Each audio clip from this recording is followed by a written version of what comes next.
ஆண்டவர் இயேசு கிறிஸ்துவின் இனிதான நாமத்தினாலே மீண்டும் ஒரு விசை உங்கள் எல்லாருக்கும் என்னுடைய அன்பின் வாழ்த்துக்களை நான் கூறிக்கொள்ளுகிறேன். தேவனாகிய கர்த்தர் தாமே உங்களையும் உங்களுடைய குடும்பத்தையும் உங்களுடைய சபையையும் இன்னும் அதிகமாக ஆசீர்வதிப்பாராக என்று சொல்லி மனதார வாழ்த்துகிறேன். பிரியமான கர்த்தருடைய பிள்ளைகளே, ஆண்டவருடைய பாதத்திலே நான் காத்திருந்த போது இந்த நாளிலே ஆண்டவர் உங்களோடு கூட பேசும்படியாக எனக்கு ஒரு வசனத்தை காண்பித்தார். அது என்ன? மத்தேயு எழுதின சுவிசேஷம் 24ஆம் அதிகாரம் 44வது வசனத்தை எடுத்தவரில் ஒருவர் சத்தத்தை உயர்த்தி அன்பாக கேட்கிறேன். வாசிக்கலாம். நீங்கள் நினையாத நாளிகையிலே மனுஷகுமாரன் வருவார். ஆதலால் நீங்களும் ஆயத்தமாயிருங்கள். ஹல்லேலூயா, ஹல்லேலூயா. ஆண்டவருடைய பாதத்திலே நான் காத்திருந்த போது ஆண்டவர் இந்த அருமையான சபைக்கு சொல்லும்படியாக ஒரு காரியத்தை என் உள்ளத்திலே பாரப்படுத்தினார். அது என்ன? இயேசு கிறிஸ்துவின் 2வது வருகையை குறித்து ஆண்டவர் உங்களோடு கூட பேசும்படியாக என் உள்ளத்தை அவர் பாரப்படுத்தினார். ஹல்லேலூயா. என் அன்புக்குரிய தேவனுடைய பிள்ளைகளே, பைபிள் சொல்லுகிறது, நீங்கள் நினையாத நாளிகையில மனுஷகுமாரனாகிய இயேசு கிறிஸ்து வருவார். ஆதலால் நீங்கள் ஆயத்தமாக இருங்கள் என்று சொல்லி வேத வசனம் இப்படியாக சொல்லுகிறது. ஆப்பிரியமான கர்த்தருடைய பிள்ளைகளே, நானும் நீங்களும் எதிர்நோக்கி இருக்கிற ஆண்டவராம் இயேசு கிறிஸ்து சீக்கிரமாகவே இந்த உலகத்திற்கு அவர் வரப்போகிறார். ஹல்லேலூயா.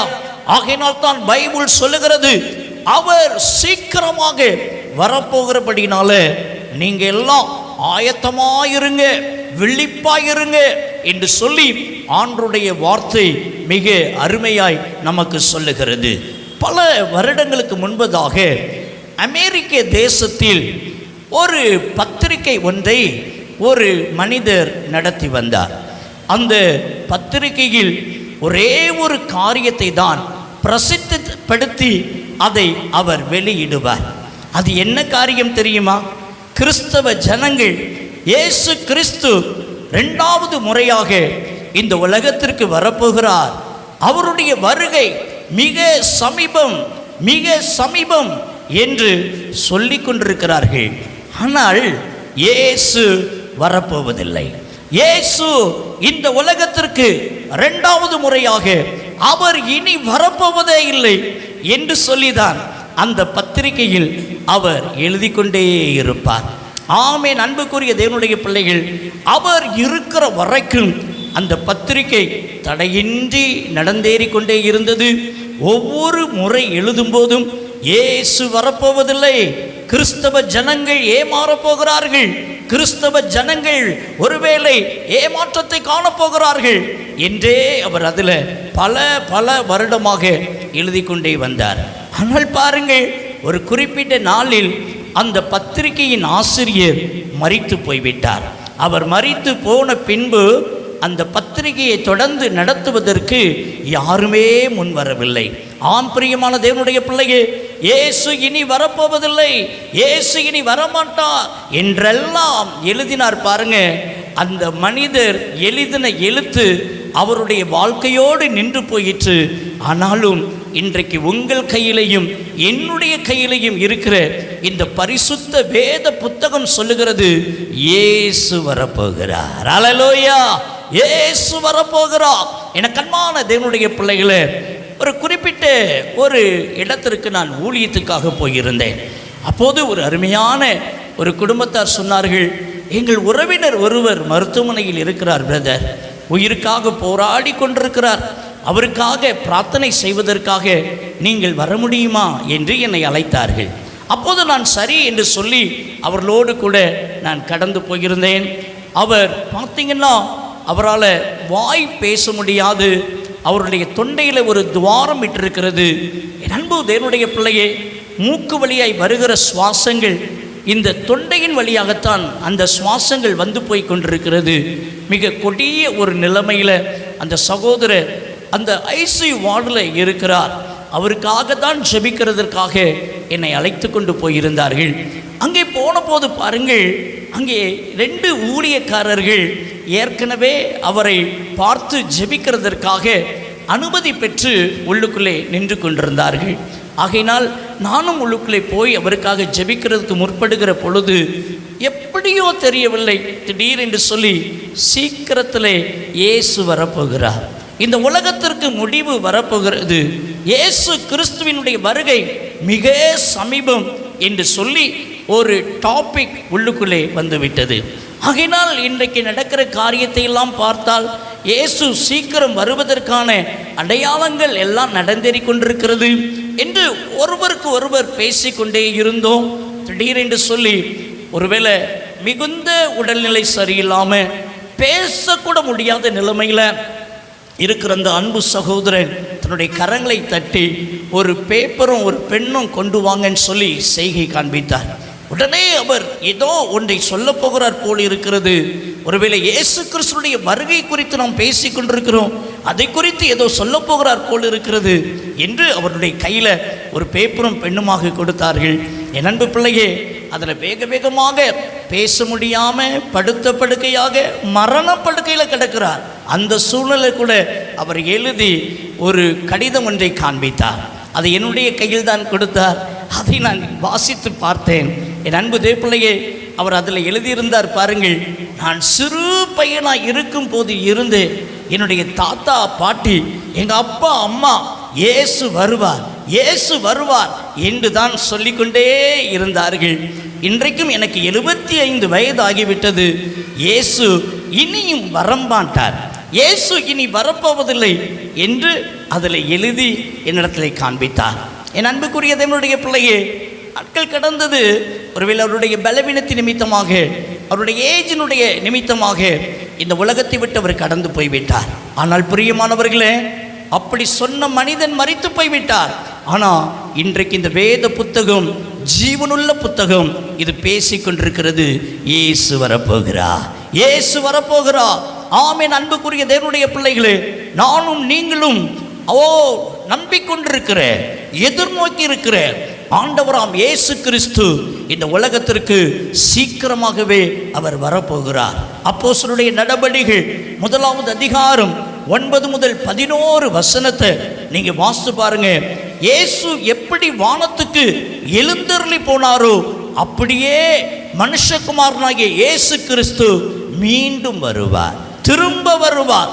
ஆமென். அன்புக்குரிய தேவனுடைய பிள்ளைகளே, உயிர்த்தெழுந்த ஆண்டவராக ஆண்டவர் இயேசு கிறிஸ்து எப்படி பரலோகத்துக்கு எடுத்துக்கொள்ளப்பட்டாரோ அதே போல அவர் மீண்டுமாக திரும்பவுமாக அவர் வருவார் என்று சொல்லி வேதவசனம் சொல்லுகிறது. எபிரேயர் 10:37 சொல்லுகிறது, வருகிறவர் இன்னும் கொஞ்ச காலத்திலே வருவார். ஆம் பிரியமான தேவனுடைய பிள்ளைகளே, நானும் நீங்களும் ஆராதிக்கிற ஜீவனுள்ள தேவனாகிய கர்த்தர் சீக்கிரமாகவே இந்த உலகத்திற்கு வரப்போகிறார், சீக்கிரமாகவே இந்த உலகத்துக்கு வரப்போகிறார். ஆகினால் தான் பைபிள் சொல்லுகிறது, வெளிப்படுத்துகிற விசேஷம் 1 அதிகாரம் அதன் 7வது வசனத்தை வாசித்து பாருங்கள். இதோ வருகிறார், அவரை குத்தினவர்கள் கண்கள் அவரை காணும் என்று சொல்லி பைபிள் சொல்லுகிறது. ஆம் பிரியமானவர்களே, இயேசு கிறிஸ்து இந்த உலகத்திற்கு அவர் சீக்கிரமாய் வரப்போகிறார், சீக்கிரமாய் வரப்போகிறார். இன்றைக்கு அநேகருடைய வாழ்க்கையில நிர்விசாரமா இன்னைக்கு வாழ்ந்துட்டு இருக்கிறாங்க. இன்றைக்கு அவருடைய வருகையை குறித்து அந்த நாலேஜே இல்லாம இன்னைக்கு நிறைய கிறிஸ்தவர்கள் ஏனோ தானோ என்று சொல்லி வாழ்ந்து கொண்டிருக்கிறாங்க. இன்றைக்கு ஆண்டவர் சொல்லுகிறார், அவருடைய வருகை மிக சீக்கிரமாக இருக்கிறதுனால நீங்க ஆயத்தமாக இருங்க என்று சொல்லி வேதவசனம் சொல்லுகிறது. பிரியமான தேவனுடைய பிள்ளைகளே, வெளிப்படுத்தின விசேஷம் 22:7 மற்றும் 12 நீங்கள் வாசித்து பாருங்கள். இதோ சீக்கிரமாய் வருகிறேன் என்று சொல்லி ஆண்டவர் சொல்லுகிறார். ஆண்டவர் தன்னுடைய வசனத்தில், இந்த வேதத்தில் தன்னுடைய வார்த்தையை அவர் வெளிப்படுத்துகிறார். இனியும் காலம் தாமதம் ஆகாது பிள்ளைகளே, நான் சீக்கிரமாக நான் வரப்போகிறேன் என்று சொல்லி ஆண்டவர் சொல்லுகிறார். அதே அந்த வெளிப்படுத்தல் 22:20 இப்படி சொல்லுகிறது, மெய்யாகவே உண்மையாகவே ஆண்டவர் சொல்லுகிறார் பாருங்க, நான் சீக்கிரமாய் வரப்போகிறேன். அல்லேலூயா, அல்லேலூயா. ஆகையினால என் அன்புக்குரிய தேவனுடைய பிள்ளையே, நானும் நீங்களும் ஆயத்தமாயிருக்க வேண்டிய ஒரு கட்டாயத்தில் நாம் காணப்படுகிறோம். அல்லேலூயா. இனி காலம் செல்லாது, இனி காலம் செல்லாது. என் அன்புக்குரிய தேவனுடைய பிள்ளையே, 2 காரியம் நமக்கு தெரியவே தெரியாது. ஒன்று, ஆண்டவருடைய வருகை நமக்கு தெரியாது. இன்னொன்று, நம்முடைய மரணம் நமக்கு தெரியாது. நல்லா தெரிஞ்சுக்கோங்க, ஆண்டவருடைய வருகை என்னைக்கு, எப்போ, எந்த நேரம் வரும்னு யாருக்குமே தெரியாது. அதே போலதான் நம்முடைய மரணமும் எப்போ வரும், எந்த நேரத்தில் வரும் தெரியவே தெரியாது. என் அன்புக்குரிய தேவ பிள்ளையே, இது 2ம் ஒன்றுதான், புரிந்து கொள்ளுங்கள். இயேசு கிறிஸ்துடைய வருகை என் அன்பு தேவனுடைய பிள்ளையே எப்படி நமக்கு தெரியாமல் இருக்கிறதோ, அப்படி நம்முடைய மரணமும் தெரியாமல் இருக்கிறதுனால இந்த 2ம் ஒன்று தான். என் அன்புக்குரிய தேவனுடைய பிள்ளையே, இந்த ராத்திரி நேரத்தில் ஆண்டவர் இயேசு கிறிஸ்து வருவார் என்று சொன்னால் நீங்க கைவிடப்படுவீங்களா, எடுத்துக்கொள்ளப்படுவீங்களா? ஒருவேளை இந்த ராத்திரி நேரத்தில், ஒருவேளை ஏதோ சந்தர்ப்பத்தில் மரித்து போகிறோம்னு சொல்லி வச்சுக்கோங்க, நம்ம பரலோகம் போவோமா, அவருடைய சமூகத்துக்கு நம்ம போவோமா, அல்லது கைவிடப்படுவோமா? எனக்கு அன்பானவர்களே, பரலோகமும் உண்மை, நரகமும் உண்மை. இன்னைக்கு நிறைய பேருக்கு இந்த நம்பிக்கையே இல்லாமல் இருக்குது. ஒரு காரியத்தை தெரிஞ்சுக்கோங்க, பரலோகம் எப்படி உண்மையோ அதே போல நரகமும் உண்மை. என் அன்பு தேவனுடைய பிள்ளையே, அவருடைய வருகையின் போது ஆயத்தமாயிருக்கிற பிள்ளைங்களை ஆண்டவர் தம்மோடு கூட அழைத்து செல்லுகிறார். அல்லேலூயா. ஆயத்தம் இல்லாம நிர்விசாரமா இந்த உலகத்தில் இருக்கிற இச்சையிலும், இந்த உலகத்தில் இருக்கிற பாவத்திலும், இந்த உலகத்தில் இருக்கிற அநியாயத்திலையும் உழன்று கடப்போன்னு சொன்னா இந்த உலகத்தில் நாம் கைவிடப்படுவோம் என்று சொல்லி வேதவசனம் சொல்லுகிறது. எனக்கு அன்பான தேவனுடைய பிள்ளைகளை, வெளிப்படுத்தின விசேஷம் 22வது அதிகாரம் அதில் 11-12 நீங்க வாசி பாருங்க. அங்கே ஆண்டவருடைய வார்த்தை இப்படியாக சொல்லுகிறது. என் அன்புக்குரியவர்களே, வெளிப்படுத்தின விசேஷம் 22:11-12 நான் வாசிக்கிறேன். அநியாயம் செய்கிறவன் இன்னும் அநியாயம் செய்யட்டும், அசுத்தமாய் இருக்கிறவன் இன்னும் அசுத்தமாய் இருக்கட்டும், நீதி உள்ளவன் இன்னும் நீதி செய்யட்டும், பரிசுத்தம் உள்ளவன் இன்னும் பரிசுத்தமாகட்டும். இதோ சீக்கிரமாய் வருகிறேன், அவன் அவனுடைய கிரியைகளின்படி அவனவனுக்கு நான் அளிக்கும் பலன் என்னோடு கூட வருகிறது என்று ஆண்டவர் திருவுளம் பற்றுகிறார். அல்லேலூயா. எனக்கு அன்பான தேவனுடைய பிள்ளையே, ஆண்டவரே சொல்றாரு, நீ அநியாயம் செய்றியா, அநியாயம் செய்ய. என் அன்புக்குரிய தேவ பிள்ளையை கவனிங்க, நீ அசுத்தமா இருக்கிறியா, உன் இஷ்டம், நீ அசுத்தமாவே இருந்துக்கோ. என் அன்புக்குரியவர்களே, அதே நேரத்தில் நீ நீதி செய்கிற பிள்ளையா இருப்பாய் என்று சொன்னால், பரிசுத்தமாய் வாழுகிற பிள்ளையா இருப்பாய் என்று சொன்னால், இன்னும் உன்னை நீதிக்குள்ளாக உன்னை நீ வளர்த்துக்கொள், இன்னும் பரிசுத்தத்துக்குள்ளாக உன்னை வளர்த்துக்கொள் என்று சொல்லி ஆண்டவர் சொல்லுகிறார். ஆண்டவர் சொல்லுகிறார், நான் சீக்கிரமா வரப்போறேன், அவன் அவனுக்கு உரிய பலனை கொடுக்கும்படிக்கு, அவன் அவனுக்குரிய கிரியைகளை கொடுக்கும்படிக்கு நான் இந்த உலகத்திற்கு சீக்கிரமா வரப்போறேன் என்று சொல்லி நம்முடைய தேவனாகிய கர்த்தர் திருவூலம் பற்றுகிறார். எனக்கு அன்பான தேவனுடைய பிள்ளைகளை, ஒரு குறிப்பிட்ட ஒரு பட்டணத்தில் ஒரு மனிதன் ஒருவன் வாழ்ந்து வந்தான். ரொம்ப பிடிவாத குணம் படைத்த ஒரு மனிதன். அந்த மனிதன் பாருங்க, ஒரு நாள் ஒரு அறிவிப்பு ஒன்றை கவர்மெண்ட் அறிவித்தது. நீங்கள் இருக்கிற இந்த பட்டணம் அழிய போகிறது, ஒரு பெரும் மலை வரப்போகிறது, அந்த பெரும் மலையில் இந்த பட்டணமே அழிய போகிறது. ஆகையினால இந்த தாழ்வான பகுதியில் இருக்கிற நீங்கள் எல்லாம் இந்த குறிப்பிட்ட இடத்திற்கு நீங்கள் நகர்ந்து போங்க. உங்கள் ஜீவன் தப்ப வேண்டுமானால், உங்கள் உயிர் தப்ப வேண்டுமானால் தயவு செய்து சீக்கிரமாக உங்களுடைய உடைமைகளை எல்லாம் எடுத்துட்டு அந்த பட்டணத்துக்கு நேராக நகர்ந்து போய்விடுங்க. இந்த தாழ்வான பகுதியில் மழை தொடர்ந்து பெய்ய போறதுனால இந்த பட்டணமே அழிய போகிறது. இதுல இருக்கிற மிருக ஜீவன்கள், இதுல இருக்கிற மக்கள் எல்லாம் ஒருவேளை மறிக்க போறாங்க. ஆகையினால தயவு செய்து நீங்க எல்லாம் எழும்பி புறப்பட்டு போங்கன்னு சொல்லி, ஆக இந்த வார்த்தையை கேட்டு எல்லா மக்களும் புறப்பட்டு போனாங்க. எல்லா மக்களும் கீழ்ப்படிந்தாங்க. அந்த தாழ்வான இடத்திலிருந்து அந்த உயரமான இடத்துக்கு நேராக நகர்ந்து போனாங்க. அந்த பட்டணத்தில் ஒரு பிடிவாத குணமுடைய மனிதன் என்று சொன்னேன் பார்த்தீங்களா, அவன் மட்டும் சொன்னான், அப்படி இந்த பட்டணம் அழிகிறதாக இருந்தா அந்த ஆண்டவர் வந்து என்கிட்ட சொல்லட்டும், அந்த கடவுள் வந்து சொல்லட்டும். எனக்கும் தான் இந்த 40 வயசு ஆகுது, இது வரைக்கும் நான் அப்படி ஒரு மலையை பார்த்ததே கிடையாது, அப்படி ஒரு அழிவை நான் பார்த்ததே கிடையாது. இந்த பட்டணம் எப்படி அழியும்? நான் பறந்ததே இந்த பட்டணத்தில் தான், இங்கே தான் ஓடி ஆடி விளையாடுறதெல்லாம், அது எப்படி அழிந்து போகும் என்று சொல்லி பிடிவாத குணத்தோடு கூட அந்த மனிதன் காணப்பட்டான். பாருங்க, சொன்னது போல மழை பெய்ய ஆரம்பித்தது. மக்கள் எல்லாம் தங்களுடைய உடைமைகளை, மிருக ஜீவன்கள்லாம் எடுத்துட்டு போயிட்டாங்க. இந்த மனிதன் மட்டும் தனித்து அவன் இருக்கிற அந்த வீட்டுக்குள்ளே இருந்தான். ஆக மழை தொடர்ச்சியா பெய்தது, வீட்டுக்குள்ள தண்ணீர் வந்து விட்டது. என் அன்புக்குரிய தேவனுடைய பிள்ளையே, அப்படி இருக்கிற அந்த நேரத்தில் பாருங்க, ஒரு மனிதன் ஓட்டமாய் ஓடி வந்து சொன்னான், எப்பா மழை தொடர்ந்து பெய்ய போகிறது, ஆகையினாலே தயவு செய்து என் கூட வா, தயவு செய்து என் கூட வா, உன் ஜீவன் தப்பிக்கொள்ளலாம் வா என்று சொல்லி அழைத்தான். அந்த மனிதன் சொன்னான், இந்த பட்டணம் அழியவே அழியாது, எனக்கு நல்லா தெரியும். அப்படி இது அழியும் என்று சொன்னால் அந்த தெய்வம் வந்து என்கிட்ட நேரடியாக வந்து சொல்லட்டும், அந்த கடவுள் வந்து நேரடியாக வந்து சொல்லட்டும், அப்போ நான் கீழ்ப்படுகிறேன்னு சொல்லிட்டு அவன் இருந்து விட்டான். ஆக வீட்டுக்குள்ளாக தண்ணீர் தொடர்ந்து மழை பெய்ததுனால வந்தது. வீட்டில் உட்கார்றதுக்கு கூட இடம் கிடையாது. அந்த அளவுக்கு வீட்டுக்குள்ள ஒரு இடத்துல ஒரு பரனில் போய் ஏறி உட்கார்ந்து கொண்டிருந்தான். அந்த நேரத்தில் தான் ஒரு போட்டில் ஒரு மனிதன் வந்தான். அவன் உரத்த சத்தமாய் சொன்னான், நண்பா, இன்றைக்கு நீ தயவு செய்து இந்த சத்தத்துக்கு கீழ்ப்படிந்து வா, வெளியே வா, இந்த போட்டில் ஏறிக்கொள், உன்னை நான் காப்பாற்றி விடுகிறேன், உன்னை நான் காப்பாற்றி விடுகிறேன், தயவு செய்து நீ வா என்று சொல்லி அந்த மனிதன் கூப்பிட்டான். ஆனா இந்த மனிதன் பிடிவாத குணமுடைய மனிதன், நான் ஒன்றும் வரப்போவதில்லை, இந்த பட்டணம் அழிவதாக இருந்தால் கடவுள் ஆண்டவர் வந்து என்கிட்ட சொல்லட்டும், அவர் சொன்னால் நான் வாரேன், அல்லட்ட வரவே மாட்டேன்னு சொல்லி பிடிவாத குணத்தில் பேசினான்.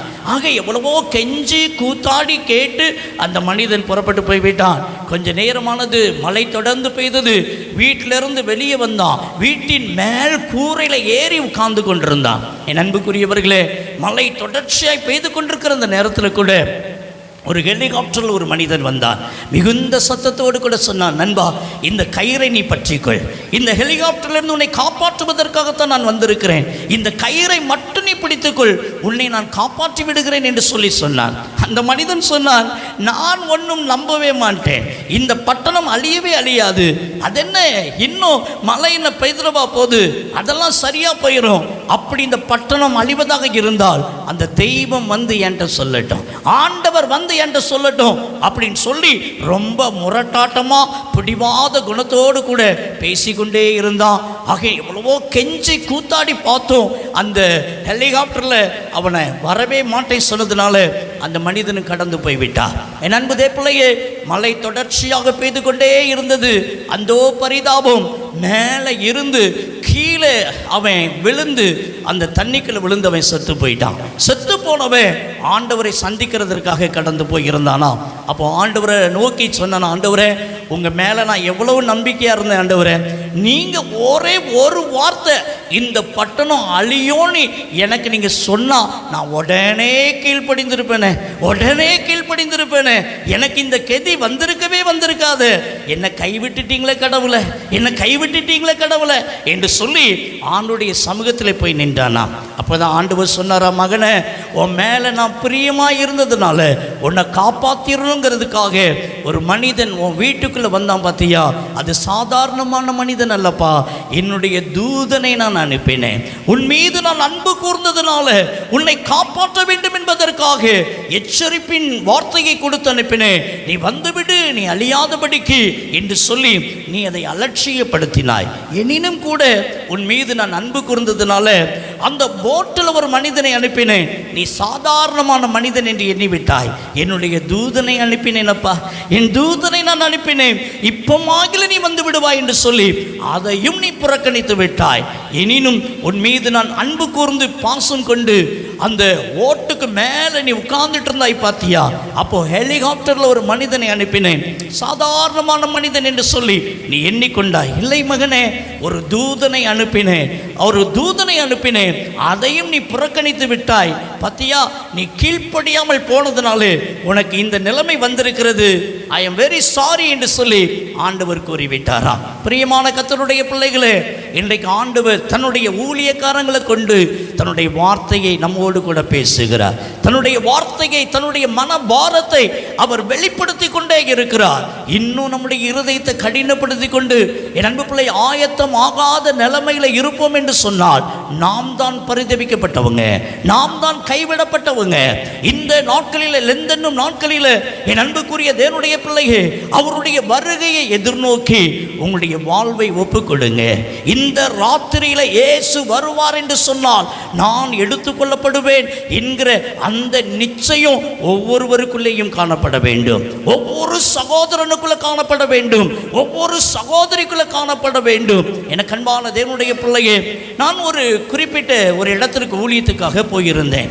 ஒரு 3 நாட்கள் அவங்களுடைய வீட்டில் நான் தங்கி இருந்தேன். அப்போ நான் தங்கியிருக்கும் போது அவங்க வீட்டில் என் அன்புக்குரிய தேவனுடைய பிள்ளையே, ஒரு +1 படிக்கிற ஒரு அருமையான ஒரு தம்பி, அவங்க என்னை ரொம்ப அன்பாக கவனிச்சுக்கிட்டான். அந்த வீட்டில் நான் உட்கார்ந்து ஜெபம் பண்ணுறதை பார்த்துருக்குறான், அப்படியே பைபிள் வாசிக்கிறத அவன் பார்த்துருக்குறான். ஏதோ அவன் தொடப்பட்டு விட்டான். என் அன்புக்குரிய தேவனுடைய பிள்ளையே, அது வரைக்கும் அவன் அப்படி பைபிள் வாசிக்கிறது இல்லை, ஜெபிக்கிறதுக்கெல்லாம் கிடையாது. நான் அந்த 3 நாட்கள் அவங்க வீட்டில் இருந்து எங்கள் வீட்டுக்கு நான் ஊழியம் முடிச்சு போயிட்டேன். ஆனால் அவனுடைய வாழ்க்கையில் சின்ன மாற்றம். என்ன சொல்கிறான், அந்த அங்கிள் மாதிரி எனக்கு ஒரு பைபிள் வாங்கித்தாங்க, அந்த அங்கிள் மாதிரி நான் ஜெபம் பண்ணுவேன்னு சொல்லிட்டு அதுலேருந்து பைபிள் வாசிக்க ஆரம்பிக்கிறான், ஜெபிக்க ஆரம்பிக்கிறான். ஆலயத்துக்கே போகாத அந்த தம்பி அவன் ஆலயத்துக்கு போக ஆரம்பிக்கிறான். அவனுடைய வாழ்க்கையில் ஒரு பெரிய மாற்றம், பெரிய மாற்றம். அவன் என்னெல்லாம் சந்திக்கலை, நான் அவனுக்கு பெரிய ஆலோசனைலாம் கொடுக்கல, என்னதோ என்னை பார்த்துருக்கிறான், ஏதோ ஒன்று அவனுக்கு பிடிச்சிருக்குது, இவர் பண்ணுற மாதிரி நம்மளும் ஜெபம் பண்ணணும், இவர் பண்ணுற மாதிரி நம்மளும் பைபிள் வாசிக்கணும் அப்படின்னு சொல்லி ஆண்டவரை பிடிச்சிக்கிட்டான். ஆண்டுடைய பெரிய கிருபை, என் அன்பு பிள்ளைய 12th வந்தான். 12th 11th காட்டிலும் 12th இன்னும் அதிகமாக கத்தரை தேடினான், அதிகமாக ஆலயத்தை வாஞ்சித்தான், யூத் மீட்டிங்லாம் போவான், அப்படி ரொம்ப ஆக்டிவாக இருக்கிறான். அந்த +2 எக்ஸாம் எழுதுறான். எக்ஸாம் எல்லாம் எழுதி முடிச்சாச்சு, ரிசல்ட் இன்னும் 2-3 நாளையில் வரும்னு சொல்லி அங்கே எதிர்பார்த்துட்டு இருக்கிறாங்க. ஒரு சம்பவம் அந்த குடும்பத்தில் நடக்குது. என்ன நடக்குது தெரியுமா? என் அன்புக்குரிய தேவப்பிள்ளை, உங்கள் வீட்டில் ஒரு மோட்டார் ஒன்று இருக்குது. ஆகையினால சம்டைம்ஸ் அந்த மோட்டரில் தண்ணி போட்ட மோட்டர் சுவிட்சு போட்ட உடனே தண்ணி வராது. அப்போ என்ன செய்வாங்க, அம்மாவாவது அப்பாவாவது அந்த பையனாவது அப்படியே அதை பொத்திக்கிட்டு இருப்பாங்க. புரியுதா உங்களுக்கு? அந்த மோட்டருடைய ப்ரெஷர் வந்தவுடனே ஆட்டோமேட்டிக்காக தண்ணி வந்துடும். ஆகையினால சம்டைம்ஸ் இந்த தம்பி அதை பொத்திட்டு இருப்பான். அல்ல அப்படி இல்லைன்னா சுவிட்சு போடுறது தம்பியாக இருந்தால் அவங்க அம்மா அப்படி பண்ணுவாங்க. அன்னைக்கு அந்த பர்டிகுலர் டே அவங்க அப்பா மோட்ரு போடுறாங்க, இந்த தம்பி அதை அப்படியே இந்த பைப் அப்படி பொத்திட்டு இருக்கிறான். அந்த ப்ரெஷர் ஆன உடனே ஆட்டோமேட்டிக்காக தண்ணி வந்துடும். வழக்கமாக அப்படி நடக்கிறது தான். ஆனால் அன்னைக்கு அந்த தம்பி அப்படி பொத்திட்டு இருக்கிறான் பாருங்க. திடீரென்று சொல்லி எப்படி கரண்ட் ஷாக் வந்துச்சுன்னு தெரியல, அந்த இடத்துல கரண்ட் ஷாக்கில் துடிச்சு அந்த பிள்ளை இறந்து போயிட்டாங்க. 12th ரிசல்ட்டுக்கு காத்திருக்கிற ஒரு தம்பி, என் அன்புக்குரிய தேவனுடைய பிள்ளையே, பார்த்தீங்கன்னு சொன்னால் என் அன்புக்குரியவர்களே, அந்த பிள்ளை கரண்ட் ஷாக்கில் இறந்து போயிட்டான். ரிசல்ட் வர்றதுக்கு முன்னாடி என் அன்பு பிள்ளைய ரிசல்ட் வர்ற அன்னைக்கு அவனை அடக்காராதனை முடிஞ்சு ஒரு ப்ரேயர் மீட்டிங் வச்சுருக்குறாங்க. 12th நல்ல மார்க் எடுத்துருக்குறோம், மார்க்கெல்லாம் வந்துட்டுது. அன்றைக்கி தான் ப்ரேயர் மீட்டிங். அந்த ப்ரேயர் மீட்டிங்கில் பிரசங்கம் பண்ணுறதுக்கு என்ன இன்வைட் பண்ணியிருக்கிறாங்க.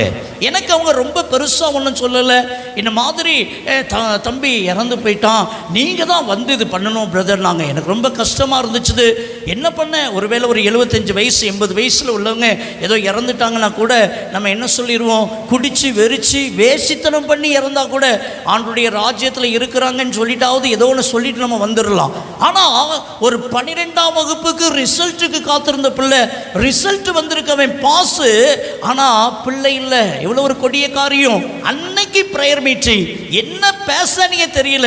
நான் ஏதோ ஒன்று ப்ரிப்பேர் பண்ணிட்டு நானும் போய் இருக்கிறேன். என் அன்பு பிள்ளையை எப்படி ஆறுதல் படுத்த முடியும், அப்பாவையும் அம்மாவையும். என் அன்பு பிள்ளை ஒரே ஒரு பையங்க. என் அன்பு தே பிள்ளையே, நான் செய்தி கொடுக்கறதுக்கு முன்னால் அந்த அருமையான அந்த பையனுடைய அம்மா சொன்னாங்க, நான் ஒரு சாட்சி சொல்லணும் அப்படின்னு சொன்னாங்க. அதனால என்ன சொல்ல போகிறாங்கன்னு சொல்லி பார்த்தா, இது அம்மா சொல்கிறாங்க, பிரதர் ராபர்ட் ஜெபசிங் எங்கள் வீட்டுக்கு வந்தாங்க, 3 நாள் தங்கி இருந்தாங்க. 3 நாள் என் பிள்ளை அந்த பிரதரையே பார்த்துட்டு இருந்திருக்கிறான். அவங்க ஜெபம் பண்ணுறது, முழங்காலில் நின்று ஜெபம் பண்ணுறது, பைபிளை வாசிக்கிறது, கர்த்தர் என் பிள்ளையை தொட்டுட்டாரு. அதற்கு பின்பு அவனுடைய வாழ்க்கையில் ரொம்ப சேஞ்சு, எங்களுக்கே ஆச்சரியப்படக்கூடிய விதத்தில் சேஞ்சு. அவன் ஆண்டவருடைய சமூகத்தில் உட்கார்ந்து வசனத்தை கேட்ட நாளே கிடையாது. ஆனால் அவனுடைய வாழ்க்கையில் மாற்றம். சர்ச்சைக்கு போக ஆரம்பித்தான், பைபிளை வாசிக்க ஆரம்பித்தான், முழங்கால் படிக்கிட்டு ஜெபிக்க ஆரம்பித்தான். அவனுடைய வாழ்க்கையில் நல்ல சேஞ்சஸ் கர்த்தர் கொடுத்தாரு. ஒருவேளை இந்த கரண்ட் ஷாக்கில் என் பிள்ளை மரித்து போயிட்டான், ஆனால் எனக்கு ஒரு பெரிய நம்பிக்கை இருக்குது. எல்லாருக்கும் முன்னாலே அந்த அம்மா சொன்னாங்க, எனக்கு ஒரு பெரிய நம்பிக்கை இருக்குது, என் பிள்ளை ஆண்டவருடைய ராஜ்யத்தில் இருக்கிறான். ஹல்லேலூயா. 12ஆம் வகுப்பு ரிசல்ட் வந்திருக்கு, பிள்ளை இல்லை. இந்த அம்மா சொல்கிறாங்க, என் பிள்ளை மரித்து போயிட்டான், எனக்கு கஷ்டமாக தான் இருக்குது, ஆனால் ஒரு சந்தோஷம் என்னென்னா என் பிள்ளை தேவனுடைய ராஜ்யத்தில் இருக்கிறான். ஹல்லேலூயா, ஹல்லேலூயா. என் அன்புக்குரிய தேவனுடைய பிள்ளையே, ஒருவேளை ஆயத்து இல்லாமல், ஆண்டவரை தேடாமல், ஜெபிக்காமல், ஆலயத்துக்கு போகாமல், ஊதாரியா சுற்றிக்கிட்டு ஃப்ரெண்ட்ஸோட அப்படிப்பட்ட நிலைமையில் அந்த பிள்ளை மரித்து போயிருப்பான்னு சொன்னான். அவன் எங்கே போவான்? என் அன்புக்குரிய தேவனுடைய பிள்ளையே, நம்முடைய வாழ்க்கைக்கு பின்பு ஒரு வாழ்க்கை இருக்கிறது, அதுதான் பரலோகம். அந்த பரலோக ராஜ்யத்தை தர்றதுக்காகத்தான் ஆண்டவர் இயேசு கிறிஸ்து அவர் வரப்போகிறார். அல்லேலூயா, அல்லேலூயா. எனக்கு அன்பான சகோதரனே, எனக்கு அன்பான சகோதரியே, யாக்கோபின் புஸ்தகம் 5:8 சொல்லுகிறது, இயேசு கிறிஸ்துவின் வருகை சமீபமாயிருக்கிறதே. ஆண்டுடைய வருகை மிக சமீபமாக இருக்கிறது. வேதம் சொல்லுகிறது, மத்தேயு 24:36 இப்படி சொல்லுகிறது, அந்த நாளை பிதாவாகிய தேவனை தவிர வேறு ஒருவரும் அறியார்கள். அல்லேலூயா. யாருக்கும் தெரியாது, இயேசு கிறிஸ்துவுக்கே தெரியாது அவருடைய வருகை எப்பொழுது இருக்கும் சொல்லி. எந்த தூதர்களுக்கும் தெரியாது, எந்த தீர்க்கதரிசிகளுக்கும் தெரியாது. அல்லேலூயா. இன்னைக்கு இருக்கிற தீர்க்கதரிசியெல்லாம் பார்த்தீங்கன்னா 2025 அமெரிக்காவில் என்ன நடைபெற இருக்கிறது, ஆஸ்திரேலியாவில் என்ன நடைபெற இருக்கிறது, ஜப்பானில் என்ன நடைபெற இருக்கிறது, சீனாவில் என்ன நடைபெற இருக்கிறது, இந்தியாவில் என்ன நடக்குன்னு ஒருத்தரும் சொல்லலை. தமிழ்நாட்டில் என்ன நடக்க போகுதுன்னு ஒருத்தரும் சொல்லலை. இன்னைக்கு இருக்கிற தீர்க்கதரிசிகள் எல்லாமே வெளிநாட்டிலையும் மற்ற இடத்துலையும் நடக்கிறதா சொல்லிட்டு இருக்கிறாங்க. என் அன்பு பிள்ளையே, நல்லா தெரிஞ்சுக்கோங்க, இயேசு கிறிஸ்துவின் வருகை எந்த தீர்க்கதரிசிக்கும் அறிவிக்கப்பட மாட்டாது. அமெரிக்காவில் நடக்கிறது, சைனாவில் நடக்கிறது எல்லாம் சொல்லலாம். ஆனால் இயேசுவின் வருகை இன்னைக்கு இத்தனாம் தேதி இத்தனை மணிக்கு இந்த நேரத்தில் அவர் வருவார்னு எந்த தீர்க்கதரிசிக்கும் எந்த தூதனுக்கும் அறியவே முடியாது, தெரியவே முடியாது. எனக்கு அன்பான கர்த்தருடைய பிள்ளைகளே, வெளிப்படுத்தின விசேஷம் 19வது அதிகாரம் 17வது வசனம் சொல்லுகிறது, மணவாட்டியாகிய திருச்சபையே, மணவாளனை சந்திக்க நீ ஆயத்தப்படு. நாளைக்கு என்ன நடக்கும்னே நமக்கு தெரிகிறது இல்லை, தெரியுமா? எனக்கு ஒரு அருமையான ஒரு தகப்பனாரை தெரியும். என் அன்புக்குரிய தேவப்பிள்ளையை, நல்ல பெரிய செல்வந்தர், பயங்கர பணக்காரு.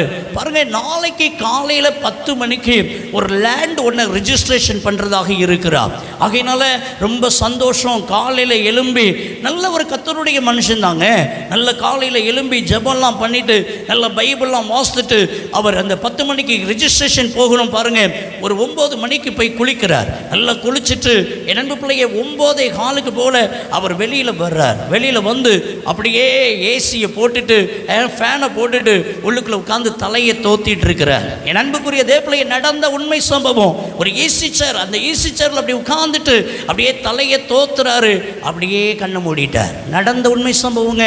10 மணிக்கு ரிஜிஸ்ட்ரேஷன், 9:30 அவர் அப்படியே மரித்து போய்விட்டார். மனைவி போய் பார்க்குறாங்க, எப்பா எப்பா எப்பா எப்பா நீ தட்டி தட்டி பார்க்குறாங்க, அப்படியே சரிந்து கீழே விழுந்து விட்டார். என் அன்புக்குரிய தேவனுடைய பிள்ளையே, ஒரு காரியம் நாளைக்கு என்ன நடக்கும்னு நமக்கு தெரியாது, நாளைக்கு என்ன சம்பவிக்கும் நமக்கு தெரியாது. ஆண்டவர் கையில நம்முடைய ஜீவன் இருக்கிறது. ஆமீன் சொல்லுங்க, ஆமீன் சொல்லுங்க. இந்த ராத்திரியிலே மரித்து போவோம் என்று சொன்னார். சகோதரா சகோதரி, நம்முடைய நிலைமை என்ன? நம்முடைய நிலைமை என்ன? தேவனுடைய ராஜ்யத்துக்கு எடுத்துக்கொள்ளப்படுவோமா, கைவிடப்படுவோமா? என கண்பான கர்த்தருடைய பிள்ளைகளே, வேதம் சொல்லுகிறது, ஆமோஸின் புஸ்தகம் 4:12, உன் தேவனை சந்திக்க ஆயத்தப்படு. அல்லேலூயா. ஆயத்தப்படு என்றால் என்ன அர்த்தம்?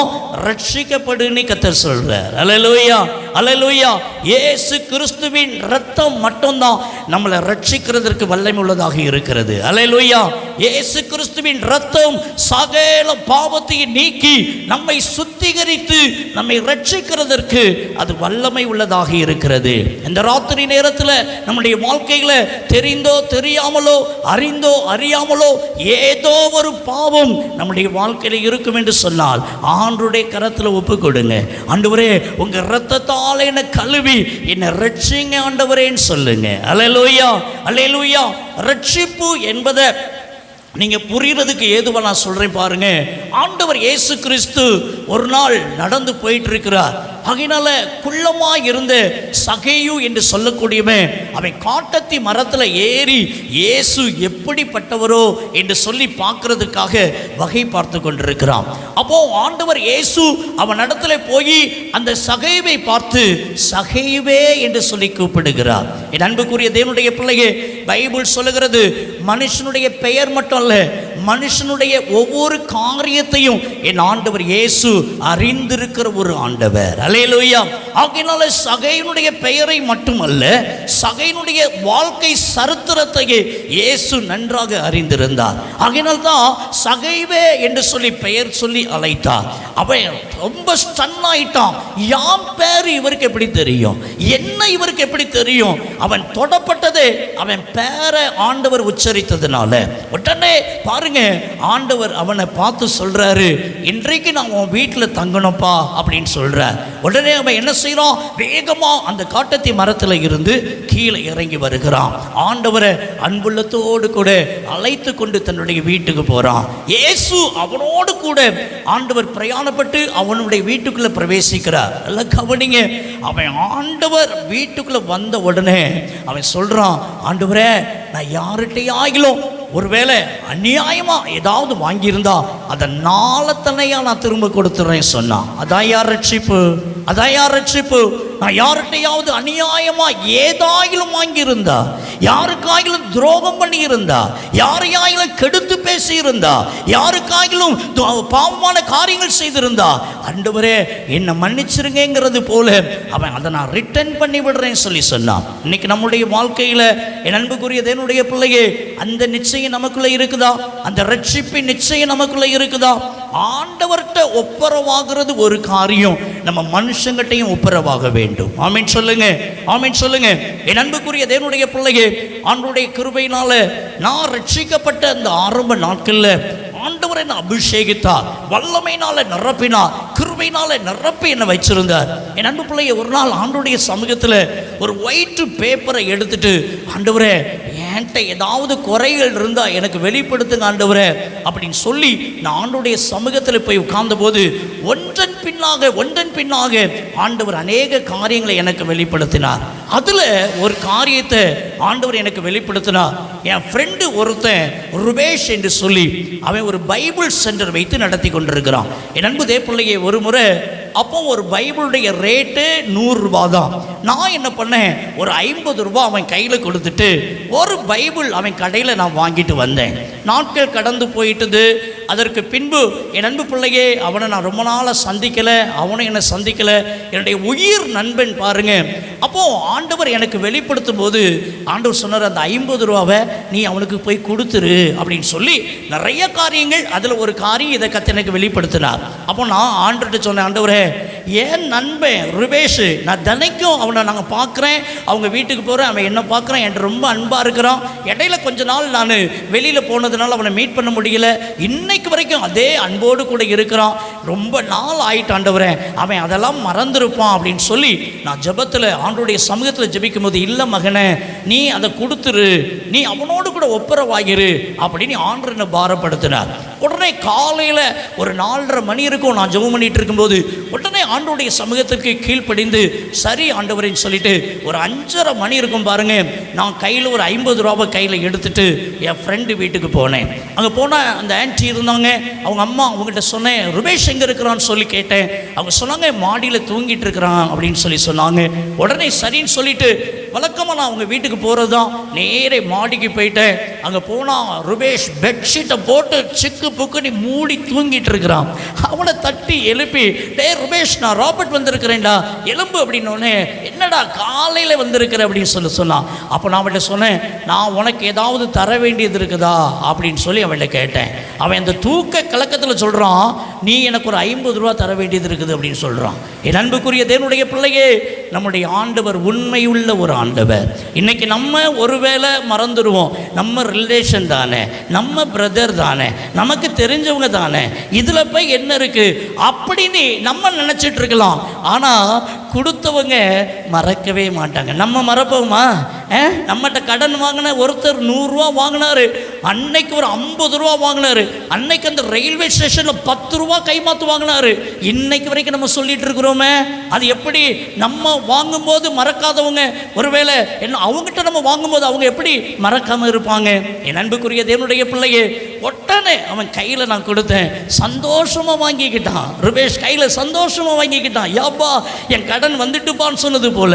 எனக்கு அன்பானவர்களே, அதைத்தான் அந்த சகையு செய்தான். அதான் ரட்சிப்பு, அதான் ரட்சிப்பு.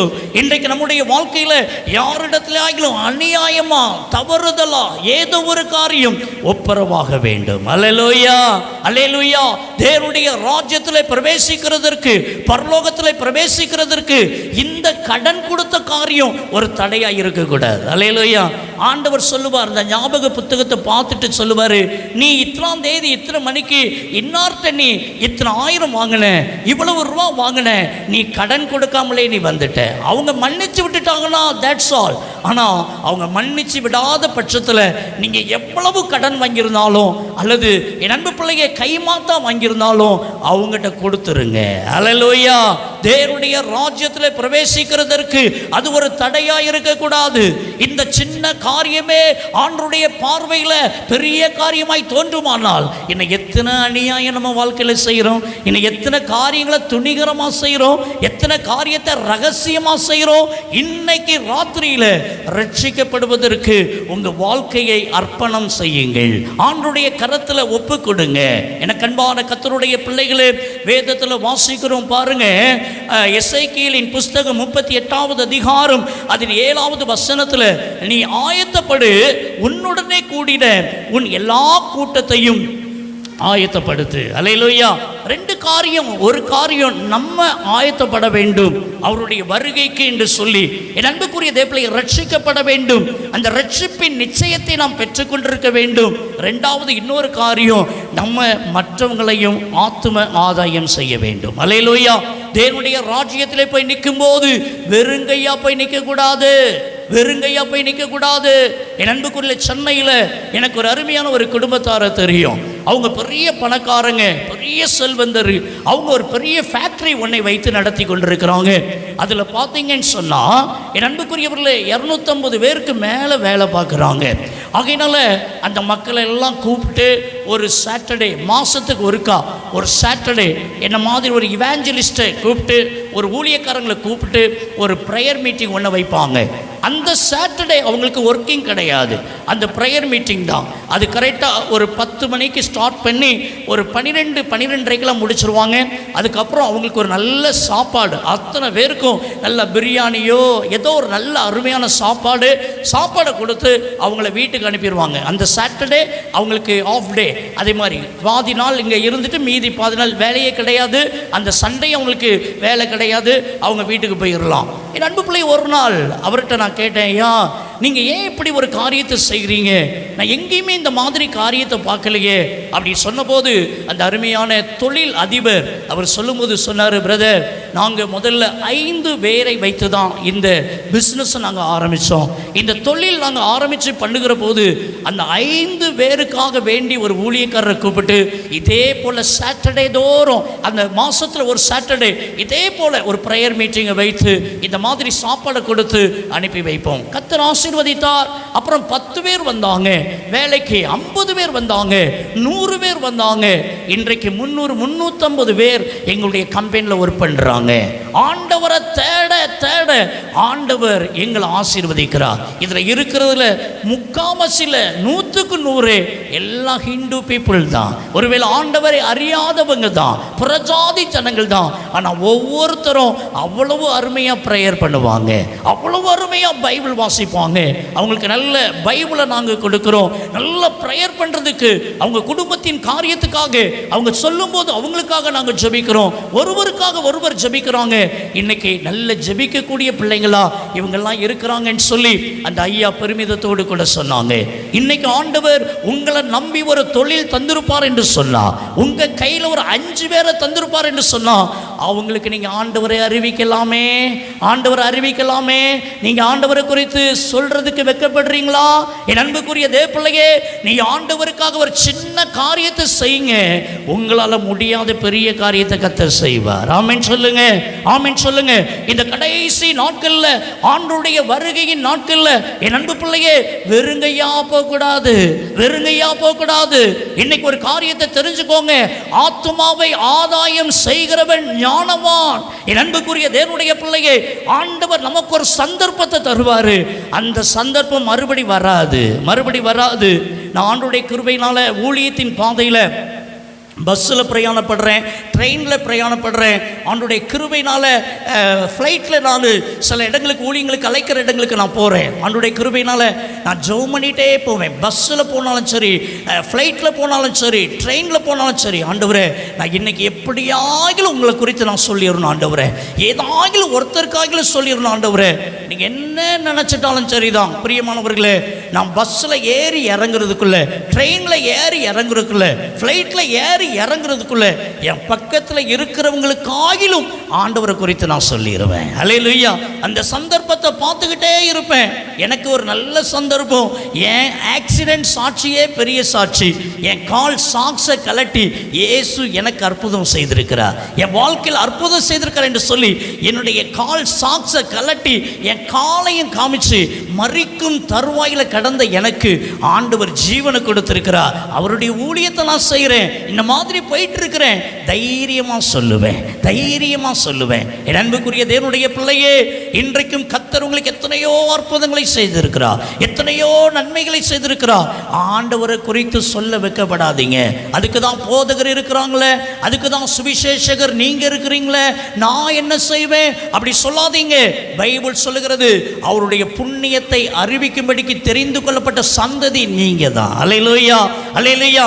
ஒரு ஸ்கூல்ல டீச்சரா இருக்கிறீங்கன்னு வச்சுக்கோங்க, ஒருவேளை நம்ம டைசி ஸ்கூல்ல நீங்க ஒர்க் பண்றீங்கன்னு வச்சுக்கோங்க, இயேசுவை குறித்து நீங்க அறிவிக்காம போனா ஆண்டவர் உங்கள்கிட்ட கணக்கு கேட்பார். Listen to me.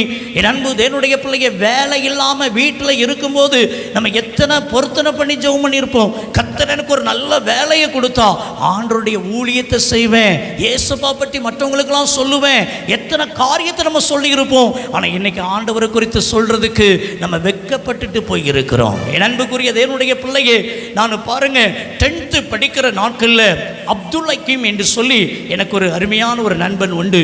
அவன் என்ன செய்வான்னு சொன்னால், அப்படியே அந்த நோன்பு இருக்கிற நாட்களில் அந்த எச்சில் கூட ஒழுங்காமல் அந்த டீச்சர்கிட்ட பெர்மிஷன் வாங்கிட்டு வெளியில் போய் துப்பிட்டு வருவான். அவ்வளோ வைராக்கியம், அவ்வளோ வைராக்கியம். என் அன்புக்குரிய தேவப்பிள்ளையை, புறஜாதி பிள்ளைகளை கூட, ஒருவேளை கிறிஸ்தவர் அல்லாதவங்களை கூட நம்ம ஆண்டவருடைய பாதையில் நடத்திடலாம். ஆனால் அந்த முஸ்லீம் சகோதரர்களை கர்த்தருடைய பாதைகளை கொண்டு வர்றது மிக மிக கடினமான ஒரு காரியம்.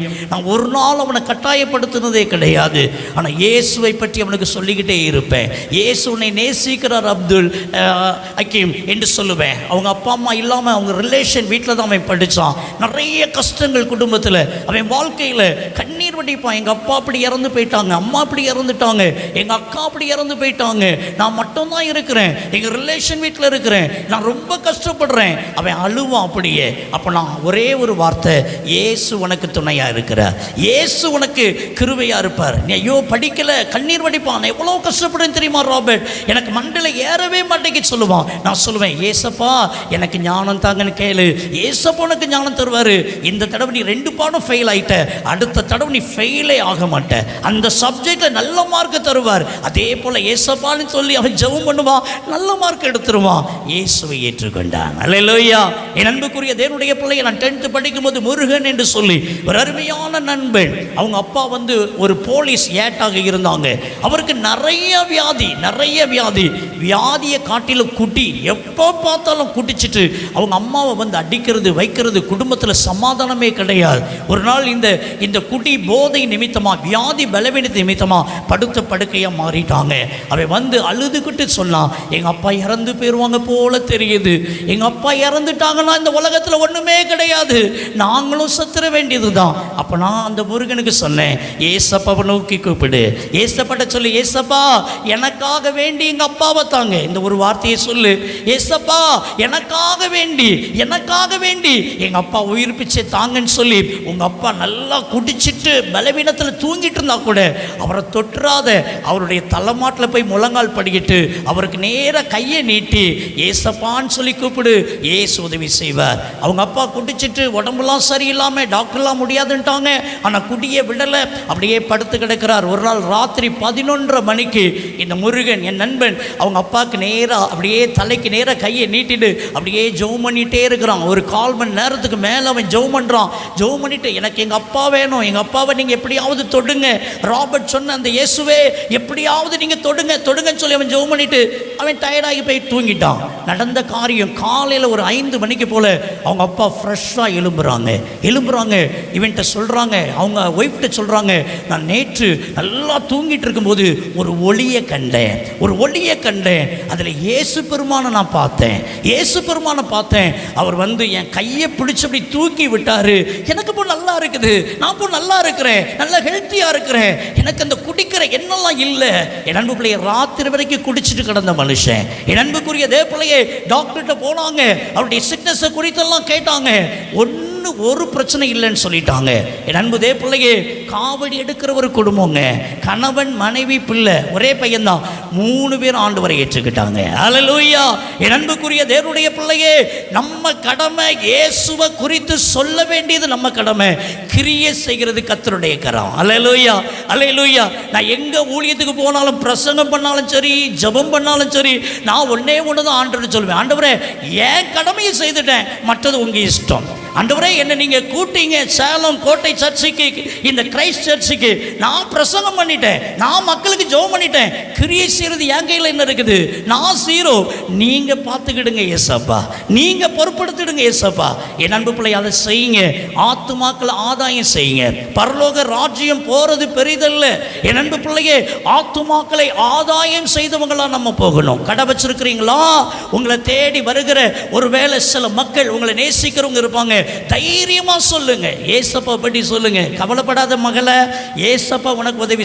ஒரு வார்த்தை போதும், ஒரே ஒரு வார்த்தை சொல்லுங்க, எங்க சர்ச்சுக்கு வாங்க, இந்த மாதிரி ஒரு கூட்டம் நடக்குது, ஏசு ஆசீர்வதிப்பார். போதுங்க, அதாங்க சுவிசேஷம், அதாங்க சுவிசேஷம். இயேசு என்கிற வார்த்தையை சொல்லி நீங்க என்ன சொல்றீங்களோ அதுதான் சுவிசேஷம். ஆமென் சொல்லுங்க, ஆமென் சொல்லுங்க. என் அன்புக்குரிய தேவனுடைய பிள்ளையே, இந்த ராத்திரி நேரத்தில் என் ஆண்டவர் சொல்லுகிறார், நீ ஆயத்தப்படு, அதோடு கூட நீ ஆயத்தப்படுத்து நீ கர்த்தர் சொல்றார். அல்லேலூயா. பாருங்க, ஒரு சவுல் ஆண்டவர் இயேசுங்கிற பெயரை கேட்டாலே கொலவரி பிடிச்சவங்க, கொலவரி பிடிச்சவங்க. என் அன்புக்குரிய தேவனுடைய பிள்ளையே, அப்படிப்பட்ட அந்த அந்த மனிதன் யாரு? அந்த சவுல் ஆண்டவர் அவனை ஒளியின் மூலமா சந்திக்கிறாரு, அவனை என்ன பண்றாரு? பவுலா மாற்றுறார். அல்லேலூயா. நல்லா கவனிங்க, இயேசுவை அவன் அறிந்த உடனே, ஏற்றுக்கிட்ட உடனே ஆண்டவருடைய கரத்துல தான் வாழ்க்கையை ஒப்பு கொடுக்கிறான். என் அன்புக்குரிய தேவ பிள்ளையே, இந்த பரிசுத்த பவுல் என்ன செய்யறான் பாருங்க, அத்தேனை என்று சொல்லக்கூடிய பட்டணத்துக்குள்ள பிரவேசிக்கிறார். அந்த பட்டணம் முழுக்க முழுக்க விக்கிரகத்தால் நிறைந்திருந்தது, விக்கிரகத்தால் நிறைந்திருந்தது. அந்த பட்டணத்துக்குள்ள போறான், ஐயோ இந்த பட்டணம் விக்கிரகத்தால் நிறைந்திருக்கிறது, ஆண்டவர் அறியாம இருக்கிறாங்களே. என்ன பண்ணான் தெரியுமா? அப்போஸ்தலருடைய நடபடிகள் 17வது அதிகாரம் நீங்க வீட்டில் போய் வாசி பாருங்க. என் அன்புக்குரிய தேவனுடைய பிள்ளைகளே, அவன் பண்றான் பாருங்க, ஆண்டவர் இயேசுவே கிறிஸ்து என்று சொல்லி அவன் திருஸ்தாந்தப்படுத்தினான் என்று சொல்லி வேதத்தில் வாசிக்கிறோம். அவன் எங்கெல்லாம் போறானோ அங்கெல்லாம் சந்தை வெளிக்கு ஓடினான். என் அன்புக்குரிய தேவனுடைய பிள்ளையே, அங்கே இயேசுவே தெய்வம் என்று சொல்லி அவன் தைரியமா ஆண்டவரை குறித்து அறிவிக்கிற ஒரு மனுஷனாக இருந்தான். எனக்கு அன்பான தேவனுடைய பிள்ளையே, இயேசுவோடு கூட 12 சீஷர்கள் இருந்தாங்க. அதில் சகையு நீக்கப்பட்டு போயிட்டான். என் அன்பு தேவ பிள்ளையே, ஆனால் பாருங்க, அந்த 12 பேர் சீஷர்களாக இருக்கும்போது அவங்க இயேசு கூட இருந்தவங்க கூட சாதிக்காததை இந்த இயேசுவால் தொடப்பட்ட, இயேசுவால் சந்திக்கப்பட்ட இந்த பவுல் மூலமா கர்த்தர் பெரிய காரியங்களை செய்தார். அல்லேலூயா, அல்லேலூயா. என் அன்புக்குரிய தேவனுடைய பிள்ளையே, இன்றைக்கு ஆண்டவர் சொல்லுகிறார், நீ ஆயத்தப்படு, ஆயத்தப்படுத்து. அல்லேலூயா. ஆண்டவரை குறித்து அறிவிக்கிறதுக்கு வெட்கப்படாதீங்க. ஒரு நல்ல சான்ஸ் கிடைக்கும் சொன்னா அந்த காலத்தை பிரயோஜனப்படுத்துங்க. எந்த நிலைமையில இருந்தாலும் சரி, என் அன்புக்குரிய தேவனுடைய பிள்ளையே, நம்முடைய ஆண்டவர் இயேசு கிறிஸ்து சீக்கிரமாகவே அவர் வரப்போகிறார். அல்லேலூயா, அல்லேலூயா. என் அன்புக்குரிய தேவ பிள்ளையே, ஒரு அழகிய ஒரு பாடல் ஒன்று உண்டு. கரங்களை தட்டி நாம் படிக்கலாமா? தெரிந்த ஒரு பாடல் தான். கரங்களை தட்டி நாம் பாடுவோம். மேக மீதில் இயேசு ராஜன் வேகம் வாராரே. மேக மீதில் இயேசு ராஜன் வேகம் வாராரே. மேக மீதில் இயேசு ராஜன் வேகம் வாராரே. ஆயத்தமுள்ளோரை ஆகாயம் சேர்க்க அவரே வாராரே. மேக மீதில் இயேசு ராஜன் வேகம் வாராரே. அவர் உரைத்த அடையாளங்கள் எல்லாம் தவறாமல் நடக்கின்றதே. அவர் உரைத்த அடையாளங்கள் எல்லாம் தவறாமல் நடக்கின்றதே. அவர் வரும் வேளையை எவருமே அறியார், ஆண்டவரே அறிவார். மேக மீதில் இயேசு ராஜன் வேகம் வாராரே. அல்லேலூயா. இயேசு சீக்கிரமாக வரப்போகிறார். இயேசு இந்த உலகத்தில் வாழ்ந்தபோது இயேசுவினிடத்தில் ஒரு கேள்வி ஒன்றை கேட்டாங்க. என்ன கேள்வி தெரியுமா? இந்த உலகத்தின் முடிவிற்கும் உம்முடைய வருகைக்கும் என்ன அடையாளங்கள் நாங்கள் கண்டு அறிந்து கொள்ள வேண்டும் என்று சொல்லி இயேசு பெருமானிடத்தில் கேள்விகளை கேட்டாங்க. அப்போ ஆண்டவர் இயேசு சில காரியங்களை அவங்களுக்கு சொன்னார். என்ன சொன்னார்? மத்தேயு 24:3 வாசிக்கிறோம். உம்முடைய வருகைக்கும் இந்த உலகத்தின் முடிவிற்கும் அடையாளம் என்ன என்று சொல்லி கேட்டபோது 5வது வசனத்தை நீங்க வாசி பாருங்க. நானே கிறிஸ்து என்று சொல்லி அநேகரை வஞ்சிப்பாங்க. அல்லேலூயா. முதலாவது காரியம் என் அன்பு தேவ பிள்ளையே, இதோ இயேசு அங்கே, இயேசு இங்கே, இயேசு அதோ அற்புதம் செய்கிறார் என்று சொல்லக்கூடிய விதத்தில் அநேகர் தங்களை தாங்களே கிறிஸ்து, நானே இயேசு என்று சொல்லி அவங்க பிரகடனம் பண்ணி கொள்வாங்க. அப்படின்னு சொல்லி என் அன்புக்குரிய தேவ பிள்ளையே, இயேசு முதலாவது ஒரு அடையாளமாக அதை கூறுகிறார். எனக்கு அன்பான தேவனுடைய பிள்ளைகளை, திருநெல்வேலி பகுதியில் லாரி பிரசங்கியார் என்று சொல்லி ஒரு பெரிய பிரசங்கியார் இருந்தார். அந்த லாரி பிரசங்கியார் எத்தனை பேர் கேள்விப்பட்டிருக்கிறீங்கன்னு தெரியாது. அவர் தன்னுடைய ரூமில் இதை போல கூட்டத்துக்கு வர்றதுக்காக அவர் ரூமில் ப்ரிப்பேர் பண்ணிட்டு இருப்பார். என்னது, கோட்டை மாட்டிட்டு இருப்பார், பேண்ட் ஷர்ட்டை போட்டுட்டு இருப்பார், அல்லது அவருடைய காலுக்கு சாக்ஸை போட்டுட்டு இருப்பார், ஷூவை போட்டுட்டு இருப்பார். அப்போது அந்த கூட்டத்துக்கு முன்னால் உட்காந்து பாட்டு படிச்சுட்டு இருப்பாங்க பார்த்தீங்களா. அதில் இருக்கிற மக்களுக்குள்ள இருக்கிற அசுத்த ஆவிகள், பிசாசுகள் எல்லாமே அந்த ஸ்டேஜில் வந்து விழுந்து கிடக்குமா. அவர் அங்கே தான் இருப்பார், அவர் ரூமில் தான் இருப்பார். என் அன்புக்குரிய தேவ பிள்ளையே பாருங்க, அப்படிப்பட்ட ஒரு வல்லமை அந்த பிசாசுகள் சொல்லுமா, ஐயோ இந்த ஷூவை லேஸ் போட்டுட்டு இருக்கிறானே, சாக்ஸை போட்டுட்டு இருக்கிறானே, ஐயோ இப்போ எழுப்பிட்டானே, பைபிளை கையில் எடுத்துட்டானே, இப்போ ஸ்டேஜுக்கு வருவான் ஐயா, ஐயா அந்த ஆள் வந்துட்டானே, என்ன விரட்டி விட்டுருவான் ஐயா, என்ன விரட்டி விட்டுருவான் ஐயா.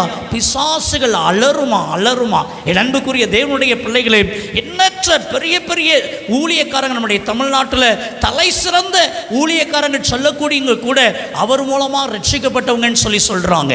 என் அன்புக்குரிய தேவனுடைய பிள்ளையே, அப்படி வல்லமையோடு கூட ஆண்டவர் இயேசு கிறிஸ்துவுக்காக வைராக்கியமா ஊழியங்களை செய்த ஒரு மனிதர் தான்.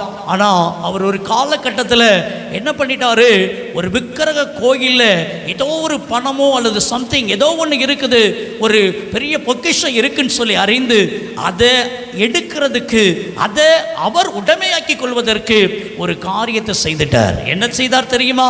என் அன்பு தேவ பிள்ளையே, கிறிஸ்தவராக இருந்தவர் ஒரு இந்துவா மாறி போயிட்டாரு. என் அன்புக்குரிய தேவ பிள்ளையே, அவர் போய் அங்கே போய் நான் தவம் பண்ண போறேன்னு அந்த குறிப்பிட்ட கோயிலுக்குள்ளே போய் உட்கார்ந்து என் அன்பு தேவ பிள்ளையே பல நாட்களாக இருந்து அதெல்லாம் எடுத்துட்டாரு வச்சிட்டாருன்னு சொல்றாங்க. தெரியல, கத்தரிக்கை வெளிச்சம். என் அன்பு பிள்ளையே, அதற்கு பின்பு அவருடைய வாழ்க்கை பின்வாங்கி போய்விட்டது. ஆகினால் அவர்கிட்ட போய் கேட்குறாங்க, இயேசு இயேசுன்னு சொன்னீங்களே, எவ்வளவு அற்புதங்கள் நடந்தது. அவர் சொல்றாரு, இயேசுவும் ஒன்று தான், கிருஷ்ணனும் ஒன்று தான் என்று சொல்லிவிட்டார். என் அன்புக்குரிய தேவனுடைய பிள்ளையே, பின் நாட்களில் அவர் பாருங்க, ஆண்டவர் அவரை கைவிட்டுட்டாரு. அற்புதங்கள், அடையாளங்கள், ஊழியத்தில் மகிமை எல்லாத்தையும் இழந்துட்டாரு. எதெல்லாம் ஆண்டவர் எவ்வளவுக்குள்ள உயர்த்தி வச்சிருந்தாரோ அதையெல்லாம் கீழே விழுந்து, என் அன்பு பிள்ளையே, ஒருவர் சொல்ல நான் கேட்டேன், ஒரு ஊழியக்கார் சொல்ல கேட்டேன், அவருடைய கடைசி கால வாழ்க்கையெல்லாம் பரிதாபமாக இருந்தது பிரதர் என்று சொல்லி. ஆனால் ஒரே ஒரு வார்த்தையை மட்டும் அடிக்கடி சொல்லிக்கிட்டே இருந்தார். என்ன சொன்னாரு? நான் இயேசு கிறிஸ்துவை போல 3வது நாள் உயிர் தெழுவேன். ஆகையினால உடனே எனக்கு கல்லறையை கட்டி அப்படியே வச்சிடாதீங்க, அப்படியே வச்சிடாதீங்க, என்ன அடக்கம் பண்ணிட்டு நீங்க 3 நாள் வெயிட் பண்ணிட்டு இருங்க. இயேசுவானவர் எப்படி உயிர் தெழுந்தாரோ அதே போல கல்லறைகள் திறக்கப்படும், நான் உயிர் தெழுவேன் சொல்லி சொன்னார். அவருடைய விசுவாசிகள், சீஷர்கள் என்று இருந்தவங்க எல்லாம் என்ன செய்தாங்க? அவர் அடக்கம் பண்ணிட்டு காத்தே இருந்தாங்க, காத்தே இருந்தாங்க. எத்தனையோ வருஷம் ஆயிட்டு இன்னைக்கு வரைக்கும் கல்லறை திறக்கப்படலை. என் அன்புக்குரிய தேவனுடைய பிள்ளையே, அநேகர் வஞ்சிக்கப்பட்டாங்க. நானே கிறிஸ்து என்று சொல்லி தன்னை வெளிப்படுத்தி, என் அன்பு தேவனுடைய பிள்ளையே, ஜனங்களை வஞ்சித்த ஒரு மனிதன் வேற எங்கேயும் இல்லை, நம்முடைய தமிழ்நாட்டில். என் அன்புக்குரிய தேவ பிள்ளையே, சமீபத்தில் ஒரு புத்தகம் ஒன்றை நான் வாசித்தேன். 3300க்கு மேற்பட்டவங்க, ஒருவேளை பாஸ்டராக இருக்கிறவங்க, ஒருவேளை இவாஞ்சலிஸ்டாக இருக்கிறவங்க, அல்லது இன்னும் கிருபையின் வரங்களை பெற்ற தீர்க்கதரிசிகள் என்ன பண்ணியிருக்கிறாங்கன்னு சொன்னால், நானே கிறிஸ்து என்று சொல்லியிருக்கிறாங்க. நம்மளுடைய இந்திய தேசத்தில் மட்டுமல்ல, வெளி தேசத்தில், வெளி நாடுகளில் ஒரு குறிப்பிட்ட ஒரு சபையில் ஒரு பாஸ்டர், அவர் மூலமாக அற்புதங்கள் நடக்குது, அதிசயங்கள் நடக்குது, கண் பார்வை ஜனங்களுக்கு தெரியுது, முடவர்கள் நடக்கிறாங்க, எண்ணற்ற அற்புதங்கள், எண்ணற்ற அற்புதங்கள் நடக்குது. இந்த சபை வளர்ந்து பெருகுது. சபையில் ஏராளமான ஜனங்கள் கூடி கூடி வாராங்க, அக்கம் பக்கத்தில் உள்ளவங்களாம் வாராங்க. என் அன்பு தேவப்பிள்ளையே, ஒரு பெரிய பாஸ்டரா மாறிட்டார். இப்போ அவர் செய்கிறாரு, நான் யாருங்கிறத உங்களுக்கெல்லாம் நான் வெளிப்படுத்த போகிறேன். இவ்வளவு அற்புதங்கள் அடையாளங்களை நீங்கள் பார்த்துட்டீங்கல்ல, எவ்வளவு அதிசயங்கள் நடக்குதுங்கிறத பார்த்துட்டீங்கல்ல, ஆகையினால் நான் யாருங்கிறத நான் வெளிப்படுத்த போகிறேன் என்று சொல்லி சபையில் இருக்கிற 12 ஆண்களை தெரிந்து கொள்ளுகிறார். நடந்த உண்மை சம்பவம், குறிப்பிட்ட நாட்டில் நடந்த ஒரு காரியம். ஒரு சாதாரண ஒரு பாஸ்டர் தான் ஆண்டவருடைய வல்லமையை பெற்று அற்புதங்கள் அடையாளங்கள் மூலமா ஆத்துமாக்களை சேகரித்தவர். அவர் சொல்றார், நான் யாருன்னு வெளிப்படுத்த போறேன். 12 பேரை தெரிந்து கொள்ளுகிறார். அந்த 12 பேரை மட்டும் ஒரு போட் ஒன்றில் கடலுக்குள்ளாக அழைத்து கொண்டு போறார். போட்டை ஓட்டிட்டு போற மேன் ஒரு ஆளு, இந்த பாஸ்டர் ஒரு ஆளு, அதோட சேர்ந்து ஒரு 12 பேர், மொத்தம் 14 பேர் அந்த கடல் பிரயாணத்தில் போறாங்க. அந்த நலு கடலுக்குள்ள போய் நின்றுக்கிட்டு, என் அன்பு என்னுடைய பிள்ளையே, இந்த பாஸ்டர் அந்த மக்கள்லாம் பார்த்து சொல்றாரு, நான் யாருன்னு உங்களுக்கு வெளிப்படுத்துவேன் சொன்னேன்ல, நான் தான் இயேசு, நான் தான் இயேசு. என் அன்புக்குரிய தேவப்பிள்ளையே, அந்த 12 பேர் மத்தியிலையும் தன்னை வெளிப்படுத்துற 12 பேரும் ஆவில நிரம்பி கையை தட்டி ஆர்ப்பரிக்கிறாங்க. ஓ, அப்படி ரொம்ப பாராட்டிட்டு இருக்கிறாங்க. அப்ப இந்த பாஸ்டர் சொல்றாரு, என் மேல நம்பிக்கை உங்களுக்கு இருக்கும் சொன்னா இந்த கடல் மேல நடங்கன்னு சொல்ற, இந்த கடல்ல குதிங்கன்னு சொல்றார். என் அன்புக்குரிய தேவப்பிள்ளையே, ஒன்றன் பின் 12 பேருமே கடல்ல குதிச்சிட்டாங்க. 12 பேருமே. என் அன்பு பிள்ளை, அந்த போட் ஓட்டி மேன், அந்த ஆள் இருக்கிறார், போட் மேன் இருக்கிறார், இந்த பாஸ்டர் இருக்கிறார். நடந்த சம்பவம், அந்த 12 பேரும் மூழ்கி மூழ்கி மூழ்கி மூழ்கி எழும்புறாங்க, கத்துறாங்க, காப்பாத்துங்க காப்பாத்துங்க. நடுக்கடல், ஒண்ணுமே பண்ண முடியாது. இந்த பாஸ்டர் சின்ன பிள்ளை மாதிரி கண்ணை உருட்டிக்கிட்டு, என்ன நடக்குது என்ன நடக்குது, இவங்க ஏன் உள்ளுக்குள்ள இறங்கி நிற்கிறாங்க, எதுக்கு இப்போ கடலுக்குள்ள போய் குதிச்சு நிற்கிறாங்க அப்படின்னு பரிதபிச்சுட்டு இந்த பாஸ்டர் இருக்கிறார். இந்த போட் ஓட்டி என்ன பண்றாரு, எல்லாம் மூழ்கி மூழ்கி செத்து பாடி மதக்குதுன்னு தெரிஞ்ச உடனே இவங்க 2 பேர் மட்டும் வெளியில வராங்க. 2 பேர், பாஸ்டரும் இந்த போட் ஓட்டியை மட்டும் வெளியே வராங்க. வெளியில வந்து நடந்த காரியத்தெல்லாம் சொல்றாங்க.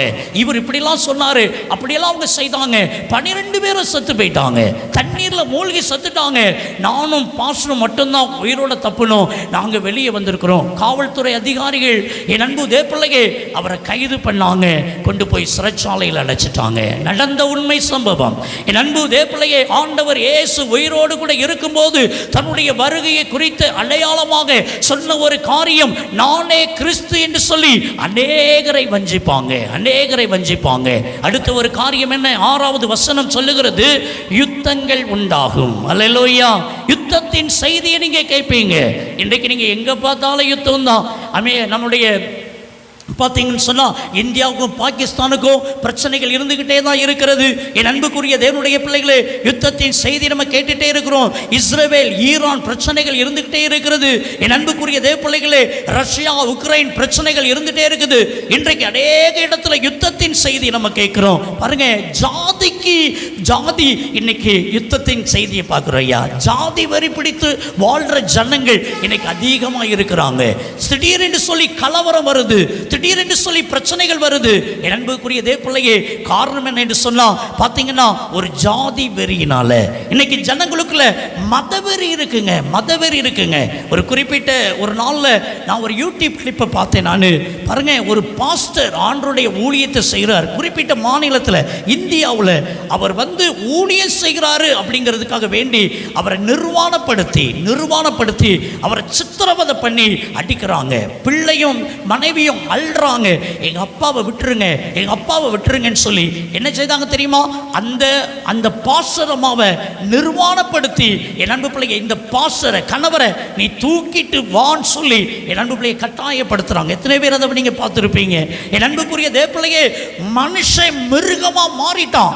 மனுஷனுக்கு விரோதமா மனுஷன் இன்னைக்கு எழும்பி செயல்பட்டு இருக்கிறான். இதெல்லாம் ஏன் நடக்கு தெரியுமா? இயேசுவின் வருகை சீக்கிரமாகவே வரப்போகிறது. என் அன்புக்குரிய தேவப்பிள்ளையே, 7வது வசனம் சொல்லுகிறது, ஜனத்துக்கு விரோதமாய் ஜனம், ராஜ்யத்துக்கு விரோதமாய் ராஜ்யங்கள் எழும்பும் என்று சொல்லி வேத வசனம் சொல்லுகிறது. அது மாத்திரமல்ல, பஞ்சம் உண்டாகும். இன்னைக்கு நிறைய தேசத்துல பஞ்சம். நம்முடைய இந்திய தேசத்துல ஒருவேளை பஞ்சம் வராட்டாலும் ஒவ்வொரு பொருளுக்குமே விலைகள் அதிகமாகி போய்விட்டது. 1 கிலோ அரிசியெல்லாம் இன்னைக்கெல்லாம் பார்த்தீங்கன்னா 70 ரூபா 75 ரூபான்னு சொல்லி வாங்கி சாப்பிடக்கூடிய நிலைமைக்கு நம்ம தள்ளப்பட்டுட்டோம். 100 ரூபா கொடுத்து கொடுத்து 1 கிலோ அரிசி வாங்கி சாப்பிட்ற நிலைமைக்கு தள்ளப்பட்டுட்டோம். என் அன்பு தேவப்பிள்ளையே, இது ரொம்ப ஒன்றும் நீடிக்காது. இந்த பஞ்ச காலங்கள் வரதான் செய்யும். எனக்கு அன்பான தேவனுடைய பிள்ளைகளே, பார்த்தீங்கன்னு சொன்னால் கொள்ளை நோய் ஆண்டவர் இயேசுடைய வருகைக்கு முன்பதாக சம்பவிக்க வேண்டிய காரியம் கொள்ளை நோய். நிறைய நோய்கள் வந்ததுங்க. ஆனால் கொரோனாவை மாதிரி கொடுமையான ஒரு நோய் பார்த்ததே கிடையாது. தேசமே ஸ்தம்பித்து விட்டது. ஒருவேளை நம்முடைய தமிழ்நாடு மாத்திரமல்ல, இந்தியா மாத்திரமல்ல, தேசமே ஸ்தம்பிக்கத்தக்கதாக இந்த கொரோனா வந்து விட்டது. நான் சொல்றேன், யாராயிலும் இந்த கொரோனாவை பார்த்து ஆண்டுடைய வருகைக்கான அடையாளம் தான் சொல்லி யாராவது மனம் திரும்பின ஒரு ஆளை பார்த்துருக்கீங்களா? ஒரே ஒரு கிறிஸ்தவங்க, ஒரு சிஎஸ்ஐ பீப்புளாக இருக்கட்டும், ஆர்சி சபையை சார்ந்தவங்களாக இருக்கட்டும், ஏஜி சபையை சார்ந்தவங்களாக இருக்கட்டும், அல்லது புறஜாதி மக்களாகவே இருக்கட்டுமே, அந்த கொரோனா மத்தியிலையும் ஒரே ஒரு நபர் கூட மனம் திரும்ப கூட இல்லைங்க. என் அன்பு தேவப்பிள்ளையை வெளிப்படுத்தின விசேஷம் இந்த வசனத்தை நீங்க வாசி பாருங்க, உங்களுக்கு நல்லா தெரியும். வெளிப்படுத்தல் 9வது அதிகாரம் 20வது வசனத்தை ஒருவர் வாசிக்க கேட்கலாமா? வெளிப்படுத்தல் 9வது அதிகாரம் 20, 21 நாம் வாசிக்க கேட்கலாம். வாசிங்க. அப்படி இருந்தும் அந்த வாதைகளால் கொல்லப்படாத மற்ற மனுஷர்கள் பேய்களையும் பொன், வெள்ளி, செம்பு, கல், மரம் என்பவைகளால் செய்யப்பட்டவைகளாயும் காணவும் கேட்கவும் நடக்கவும் மாட்டாதமாய் இருக்கிற விக்கிரகங்களையும் வணங்காதபடிக்கு தங்கள் கைகளின் கிரியை விட்டு மனம் திரும்பவும் இல்லை. தங்கள் கொலை பாதகங்களையும் தங்கள் சூனியங்களையும் தங்கள் வேசித்தனங்களையும் தங்கள் களவுகளையும் விட்டு மனம் திரும்பவும் இல்லை. நீங்க வாசி பாருங்க, மனம் திரும்பல. எத்தனை பேர் மனம் திரும்பிட்டாங்க? குடிக்கிறவங்க மனம் திரும்பிட்டாங்களா? வேசி கல்லர்கள் மனம் திரும்பிட்டாங்களா? கல்லர்கள் மனம் திரும்பிட்டாங்களா? திருடுறவன் இனி நான் திருடவே கூடாதையா, இந்த கொள்ளை நோய் எப்படி உயிரையே எடுத்துட்டு போயிட்டேன், நல்லவங்களை கூட வாரிட்டு போயிட்டேன், இந்த நிலைமை எனக்கு வந்தா என் நிலைமை என்ன அப்படின்னு யாராவது மனம் திரும்பி இருக்கிறாங்களா? என் அன்புக்குரிய தேவப்பிள்ளையே, ஆண்டவர் இயேசுனுடைய வருகைக்கு முன்னால கொள்ளை நோய் வரும். இன்னும் எவ்வளவு பெரிய நோயெல்லாம் வரப்போதோ தெரியல. மனம் திரும்பாத பட்சத்தில் கொரோனாவை காட்டிலும் அதிக வேலைவான கொள்ளை நோய்கள் வரும். நான் சொல்லல, பைபிள் சொல்லுது. கொள்ளை நோயின் சத்தத்தை கேட்குறீங்கன்னு சொன்னா, இன்னொரு லாக்டவுன் வரும்னு சொன்னா மனம் திரும்பணுங்கிறதுக்காக ஆலயத்தை அடைச்சி போட்டாங்க. ஆலய ஆராதனைக்கு வர முடியாம போயிட்டது. என் அன்பு தேவனுடைய பிள்ளையே, எத்தனை பேர் மனம் திரும்பிட்டாங்க? ஐயோ, அன்னைக்கு ஆலயம் மூடுறது போல இன்னைக்கு ஆலயம் மூடுனா என்ன அப்படிங்கிற எண்ணம் யாருக்கு இருக்குது? என் அன்புக்குரிய தேவப்பிள்ளையே, நடக்கிறது நடந்துகிட்டே தான் இருக்கும். நம்ம இருக்கிறபடி இருந்துகிட்டே தான் இருப்போம் அப்படிங்கிற மனநிலைமையில இன்னைக்கு மக்கள் வாழ்ந்து கொண்டிருக்கிறாங்க. எனக்கு அன்பான தேவனுடைய பிள்ளையே, இன்னொரு கொரோனா வர்றதுக்கு முன்னால நாம் எல்லாம் மனம் திரும்பினவர்களாக இருக்க வேண்டும். கொள்ளை நோய் வருதுனாலே நீ ஆயத்தப்படு, நீ அர்த்தம். அவருடைய வருகை மிக சீக்கிரம் என்று சொல்லி அர்த்தம். என் அன்புக்குரிய தேவப்பிள்ளையே, 11வது வசனத்தை நீங்க வாசி பாருங்க. மத்தேயு 24:11, அநேக கள்ள தீர்க்கதரிசிகள் எழுப்புவாங்க. அல்லேலூயா. இன்னைக்கெல்லாம் மவுசன தெரியுமா? 7வது நாள்ல கர்த்தர் உன் வீட்டில் ஒரு நன்மையை கொண்டு வந்து தரப்போகிறார். இன்னும் 21வது நாள்ல உன் வீட்டில் இருக்கிற பிரச்சனைகள் மாறப்போகுது. அப்படி சொன்னாதான் மவுசு. அல்லேலூயா, அல்லேலூயா. ராபர்ட் ஜெபசிங் அப்படி சொல்லிட்டார்னா, யப்பா ஒரு பெரிய தீர்க்கதரிசி கிரைஸ்ட் சர்ச்சுக்கு வந்திருக்கிறாரு அப்படின்னு அல மோதிட்டு வந்துருவாங்க. ஆமீன் சொல்லுங்க, ஆமீன் சொல்லுங்க. என் அன்பு என்னுடைய பிள்ளையே, ஒரு காரியம் தெரிஞ்சுக்கோங்க. தீர்க்கதரிசி சொல்றவங்க எரேமியா, இன்னுமாக ஏசாயா, எசேக்கியேல், இன்னுமாக யோனா போன்ற தீர்க்கதரிசிகள் என் அன்பு பிள்ளையே குறி சொல்லல. என்ன சொன்னாங்க தெரியுமா? பாவத்தை குறித்து கண்டித்து உணர்த்தினாங்க. அவங்க தான் தீர்க்கதரிசி. ஏமாந்துராதீங்க. இந்த கடைசி நாட்களில் தீர்க்க தரிசன வரம் பெற்றவர், அவர் என் தலையில கையை வச்சா போதும், அவர் என்ன தொட்டுட்டா போதும், அவர் என் வீட்டுக்கு வந்துட்டா போதும், என் பெட்டில் உட்கார்ந்துட்டா போதும், என் பெட்ரூம் வரைக்கும் அவர் கால் பட்டுட்டா போதும். ஏமாந்துராதீங்க. ஏமாந்துராதீங்க, வஞ்சிக்கப்பட்டுறாதீங்க. ஆண்டவர் இயேசு கிறிஸ்துவினுடைய வருகைக்கு முன்பதாக அநேக கள்ள தீர்க்கதரிசிகள் எழும்புவாங்க. கள்ள தீர்க்கதரிசிகள் எழும்புவாங்க, யூகித்து உங்களுடைய குடும்பத்தின் காரியத்தை சொல்லுவாங்க. என் அன்புக்குரியவர்களே, சிலர்லாம் பிரசங்கத்தில் அந்த ஜெப நேரத்தில் சொல்லுவாங்க, தண்ணி கலங்கின மாதிரி இருக்குது, வலது புறத்திலிருந்து ரோஜாப்பு வருது, இடது புறத்திலிருந்து ரோஜாப்பு வருது, உன் பிள்ளைக்கு வலது புறத்திலிருந்து திருமண காரியம் கைகூடி வருது. என் அன்பு பிள்ளையே, இந்த டிகடாக்கெல்லாம் நீங்க ஏமாந்து போகாதீங்க. எவ்வளோ பெரிய தீர்க்கதரிசியாக இருந்தாலும் இந்த கர்த்தருடைய வார்த்தைக்கு அந்த தீர்க்க தரிசன வார்த்தை ஒத்திருந்தா அதை எடுத்துக்கோங்க. அதை நீங்க எடுக்கலைன்னா வஞ்சிக்கப்பட்டு போயிருவீங்க. இன்னைக்கு அநேக கர்த்தருடைய பிள்ளைங்க தீர்க்க தரிசிகளை நம்பி எத்தனையோ பேர் தன்னுடைய கணவனுக்கு தெரியாம நகையை கொடுத்துட்டு, வீட்டு பத்திரத்தை கொடுத்துட்டு, பணத்தை கொடுத்துட்டு தெருவில் நிக்காங்க தெரியுமா? தெருவில் நிக்காங்க தெரியுமா? Listen to me. இன்னைக்கு ஆண்டவர் சொல்லுகிறார், ஆண்டவருடைய வருகைக்கு முன்பதாக அநேக கள்ள தீர்க்கதரிசிகள் எழும்புவாங்க. ஜாக்கிரதை, ஜாக்கிரதை. என் அன்புக்குரிய தேவனுடைய பிள்ளையே, பைபிள் சொல்லுகிறது அன்பு தணிந்து போயிரும். 12வது வசனத்தில் இந்த உலகத்தில் ஆண்டவர் இயேசு கிறிஸ்துவினுடைய வருகைக்கு முன்பதாக நடக்கிற காரியம் என்ன தெரியுமா? அன்பே இருக்காது. இன்னைக்கு கணவன் மனைவிக்குள்ள இருக்கிற அன்பெல்லாம் எப்படி இருக்கு தெரியுமா? நீங்க சமீபத்தில் கேள்விப்பட்டிருப்பீங்க, ஒரு கணவர் தன்னுடைய மனைவியை குக்கர்ல அவிச்சிட்டார். என் அன்பு தேவ பிள்ளையே, பாருங்க எவ்வளவு ஒரு கொடிய காலம், எவ்வளவு பெரிய கொடிய காலம். அந்த குக்கர்ல கை தனியா கால் தனியா எப்படிங்க மனசு வந்துச்சு? தன்னுடைய மனைவியோடு கூட வாழ்ந்தது, தன் மனைவியோடு கூட நேசித்து அன்பு கூர்ந்தது எப்படிங்க மறந்தது? எப்படிங்க போயிட்டுங்க? என் அன்புக்குரிய தேவ பிள்ளையே, யாருக்கும் தெரியக்கூடாதுங்கிறதுக்காக அந்த குக்கர்லயே வச்சு அதை அவிச்சு அதை அப்படியே வெளியே போய் கொட்டுறான். என் அன்புக்குரிய அன்பு தணிந்து போயிட்டுங்க, அன்பு தணிந்து போயிட்டுங்க. அன்பே இந்த உலகத்துல இருக்காது, அன்பே இருக்காது. இன்னைக்கு இருக்கிற அன்பெல்லாம் ஆர்டிபிஷியலான ஒரு அன்பு. ரியல் அன்பு சகோதரனுக்குள்ள இருக்குதா பாருங்க, சகோதரிக்குள்ள இருக்குதான்னு பாருங்க, நம்ம சபைக்குள்ள இருக்குதான்னு பாருங்க. என் அன்பு பிள்ளைங்க, ஒருவேளை பொறாம தான் பெருகுது. உங்களுடைய அண்ணனோ தம்பியோ அக்காவோ தங்கச்சோ ஒரு வீடு கட்டிட்டாங்கன்னு சொன்னாக்கா, என் அன்பு கூட பிறந்தவங்க கூட அதை நினைச்சு சந்தோஷப்படுறது இல்லை. நம்ம தம்பி கஷ்டப்பட்டான், இன்னைக்கு ஒரு நல்ல வீடை கட்டி இருக்கிறான். நம்முடைய சொந்தக்காரன் இவன் ஐயோ தெரு திண்ணனி அலைஞ்சிட்டு இருந்தான், இன்னைக்கு ஒரு நல்ல வேலை பார்க்குறான், கை நிறைய சம்பளம் வாங்குறான், நல்ல திருமண வாழ்க்கை, ஒரு குழந்தை பிறந்திருக்குது.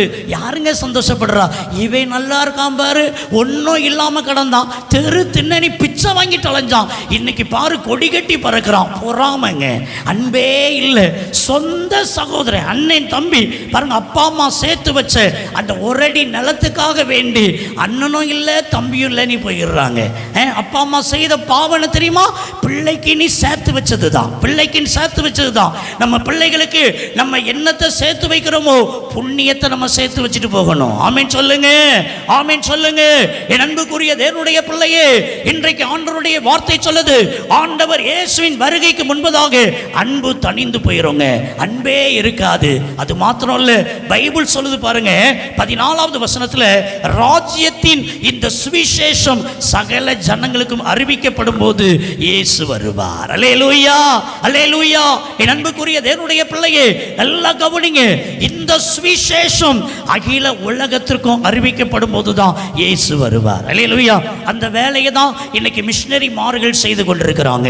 நான் ஒரு காரியத்தை பதிவிடுறேன், நான் ஒரு சுவிசேஷகனா இருந்தாலும் கூட இந்த மிஷனரி ஊழியத்தை நான் அதிகமாக நேசிக்கிறேன். ஒரு சபை, என் அன்பு தேவ பிள்ளையே, ஒரு வளர்ச்சி அடைந்த சபையாக இருக்கிறது, ஒரு எழுப்புதலின் சபையாக இருக்கிறது சொன்னா அது எப்படி கண்டுபிடிக்கலாம் தெரியுமா? அந்த சபையினுடைய கட்டடத்தை வைத்து அல்ல, அந்த சபையினுடைய மக்களுடைய கூட்டத்தை வைத்து அல்ல, ஒரு ஊழியத்திற்கு எவ்வளவு செலவு செய்கிறாங்க, ஒரு காரியத்திற்கு, ஒரு மிஷனரி காரியத்துக்கு எவ்வளவு பணம் செலவு பண்றாங்க, அதுதான் அந்த சபையினுடைய வளர்ச்சி. அல்லேலூயா. 150வது ஆண்டுக்குள்ளாக பிரவேசிக்கிற பாக்கியத்தை இந்த அருமையான கிறிஸ்துநாதர் சபை பெற்றிருக்கிறது. கர்த்தருக்கு ஸ்தோத்திரம். அல்லேலூயா, அல்லேலூயா. நான் சமீபத்தில் நாகர்கோவில் பகுதியில் ஒரு குறிப்பிட்ட ஆலயத்துக்கு போயிருந்தேன். அங்கே 100வது ஆண்டு விழா என்று சொல்லி கொண்டாடினாங்க. அப்போ அவங்க சொல்லும்போது சொன்னாங்க, நம்ம இதுவரைக்கும் 95 மிஷனரிகளை நாம் ஆதரிக்கிறோம், இந்த இந்த வருடத்தில் 5 மிஷனரிகளை ஆதரிக்கிறதற்கு ஜனங்கள் முன்னால் வந்திருக்கிறாங்க. ஆகையினால இந்த 100வது ஆண்டு விழாவில் நாம் 100 மிஷனரிகளை ஆதரிக்கிறோம் என்று சொல்லி அந்த சபையின் செயலர் எல்லாருக்கும் முன்னாலே அறிவித்தாங்க. பிரதர் அண்ட் சிஸ்டர், அதுதான்யா சபையினுடைய வளர்ச்சி, அதுதான்யா சபையினுடைய வளர்ச்சி. என் அன்பு தேவனுடைய பிள்ளையே, நீங்க எவ்வளவு மிஷனரிகளை எழுப்புறீங்களோ, எவ்வளவு மிஷனரிகளை தாங்குறீங்களோ, ஊழியத்துக்கு எவ்வளவு பணங்களை செலவு பண்றீங்களோ, அதுதாங்க அவருடைய வருகைக்கென்று ஜனங்களை ஆயத்தப்படுத்தும். அல்லேலூயா. இந்த சுவிசேஷம் எல்லாருக்கும் அறிவிக்கப்பட்ட உடனே என் ஆண்டவர் இயேசு உடனே மேகத்திலே அவர் வெளிப்படுவார். என் அன்பு தேவப்பிள்ளையே, வானத்திலே அவர் வெளிப்படுவார். எப்படி இந்த வானத்துக்கு எழுந்தருளி போனாரோ அதே போல என் ஆண்டவர் இயேசு இந்த உலகத்திற்கு திரும்பவுமாக வருவார். ஆகையினால் தான் பைபிள் சொல்லுகிறது, நீங்க நினையாத நாளிகையில மனுஷகுமாரன் வருவார். ஆகையினால் நீங்க ஆயத்தமாகுங்க, ஆயத்தப்படுத்துங்க. ஆண்டவருக்காக ஏதாயிலும் செய்யுங்க. நான் எங்க போனாலும் சொல்லுவேன், நம்ம ரிட்டையர்ட் ஆகி பென்ஷன் வருதுன்னா ஒரு மிஷனரியாவது நம்ம தாங்க வேண்டும். அல்லேலூயா, அல்லேலூயா சொல்லுங்க. ஒரு மிஷனரியாவது தாங்க வேண்டும். என் அன்புக்குரிய தேவனுடைய பிள்ளையே, எங்களுடைய ஊழியத்தின் பாதையில் நாங்கள் மிஷனரிகளை தாங்குகிறோம். மாசம் ஆனா அந்த ஊழியத்துக்காக நம்ம கொடுக்க வேண்டும். உண்மையாவே பாருங்க, நான் ஒரு நாளும் எனக்கு இல்லையே, எனக்கு இந்த காரியம் இல்லையே நான் கவலைப்பட்டதே கிடையாது. அந்த 10ஆம் தேதி ஆயிட்டுனா அந்த 4 மிஷனரி ஊழியங்களுக்கு அனுப்பணும்னு சொல்லி நான் எடுக்கிற அந்த பிரயாசத்தை கர்த்தர் அறிவார். அந்த பணத்தெல்லாம் புரட்டி புரட்டி புரட்டி புரட்டி அந்த பேங்க்ல போய் கட்டின பின்புதான் ஒரு நிம்மதியை பிறக்கும். அல்லேலூயா. என் அன்பு தேவ பிள்ளையே, நம்ம ஆண்டவருக்காக ஒரு சின்ன காரியம் செய்துட்டா நம்மளால முடியாத பெரிய காரியத்தை கர்த்தர் நமக்கு செய்வாரு. அல்லேலூயா, அல்லேலூயா. ஆண்டவருடைய வருகை மிக சமீபம். ஆண்டவருக்காக எழும்புங்க. எழுப்புதல் சும்மா வராது. பிரதர் அண்ட் சிஸ்டர், இந்த கடைசி நாட்களில் நீங்க எழும்பாத பட்சத்தில் ஒண்ணுமே நடக்காது, ஒண்ணுமே நடக்காது. சும்மா உட்கார்ந்து தோத்திரம் தோத்திரம் எழுப்புங்கன்னா ஒன்றும் எழும்பாது. நீங்க முதல்ல எழும்புங்க, நீங்க முதல்ல எழும்புங்க. ஆண்டவருக்காக ஊழியம் செய்வதற்காக, ஆத்துமாக்களை ஆதாயப்படுத்துவதற்காக, இயேசுவை அறிவிக்கிறதற்காக என் அன்பு பிள்ளையே, நீங்க எழும்பும் போதுதான் கர்த்தர் உங்களிலே மகிமைப்படுவார். அவருடைய வருகை சீக்கிரமாக இருக்கும். என கண்பான தேவனுடைய பிள்ளையே, வேதத்தில் வேத பாடமாய் வாசித்தோம். 10 கன்னிகைகள், 5 பேர் புத்தி உள்ளவங்களாக இருந்தாங்க, 5 பேர் புத்தி இல்லாதவங்களாக இருந்தாங்க. இன்றைக்கு நம்முடைய சபைக்குள்ள, நம்முடைய குடும்பத்துக்குள்ள ஒருவேளை நம்ம எந்த லிஸ்ட்ல இருக்கிறோம்? புத்தி உள்ளவங்களா இருக்கிறோமா, புத்தி இல்லாதவங்களா இருக்கிறோமா? நம்மை நாமே பரிசோதித்து பார்ப்போம். இந்த ராத்திரியில் அவருடைய வருகை இருக்குமானால், இல்லையே நம்முடைய மரணமே இருக்குமானால் நம்ம கைவிடப்படுவோமா, எடுத்துக்கொள்ளப்படுவோமா? என் அன்புக்குரிய தேவப்பிள்ளையே, ஒரே ஒரு காரியத்தை சொல்லி நான் முடிக்கிறேன். ஒரு அருமையான ஒரு போதகர் ஒருவர் இருந்தார். அந்த போதகரிடத்துல ஒரு மனிதன் போய் சொன்னான், ஐயா, இன்று மாலை 5 மணிக்கு இயேசு கிறிஸ்து வருகிறதாக இருக்கும் என்று சொன்னால் நீங்க என்ன செய்வீங்க என்று சொல்லி அந்த போதகரிடத்துல போய் கேட்டார். அப்போது அந்த அருமையான போதகர் சொன்னார், எப்போ அவர் இயேசு வருகிறார் என்று சொல்லி கேட்டார். மாலை 5 மணிக்கு. அப்போ மாலை 5 மணின்னு சொன்னா 5 to 6 என்னுடைய கார்டனுக்கெல்லாம் நான் தண்ணி ஊத்திட்டு இருப்பேன், என்னுடைய செடிகளுக்கெல்லாம் நான் தண்ணி பாய்ச்சிட்டு இருப்பேன் என்று சொல்லி அவர் பதில் கூறினார். உடனே இந்த மனிதன் கேட்டான், ஐயா, இயேசு 5 மணிக்கு வரப்போறாரு நான் சொல்றேன், நீங்க என்னன்னு சொன்னா என்ன சொல்றீங்க? 5 மணிக்கு நான் தண்ணி பாய்ச்சிட்டு இருப்பேன், தோட்டத்தில் நிற்பேன்னு சொல்றீங்களே அப்படின்னு சொல்லி அந்த போதகரிடத்துல அந்த மனிதன் கேட்டானாம். அந்த போதகர் சொன்னாராம், காலையில் ஒருவேளை 4:30 to 6 மணிக்குள்ள வருவார் சொன்னா நான் முழங்காலில் ஜெபம் பண்ணிட்டு இருப்பேன். ஒருவேளை அந்த 7 to 10க்குள்ள அவர் வருவார் என்று சொன்னா நான் பைபிள் ரீட் பண்ணிட்டு ஏதாவது மெசேஜ் ப்ரிப்பேர் பண்ணிட்டு இருப்பேன்.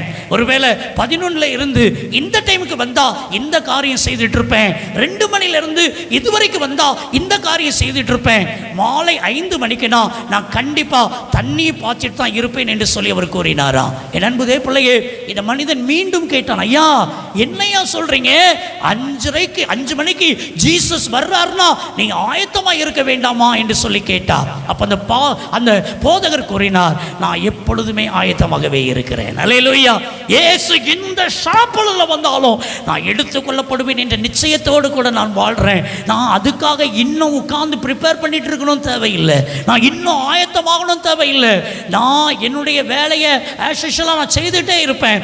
அவர் எப்போ வந்தாலும் சரி ஐ ஆம் ரெடி, என்னை அவர் எடுத்துக்கொள்வார் என்று சொல்லி பதில் சொன்னாராம். பிரியமானவர்களே, இன்றைக்கு அந்த நிலைமை நமக்கு வருமானால் நம்ம என்ன பண்ணிட்டு இருப்போம்?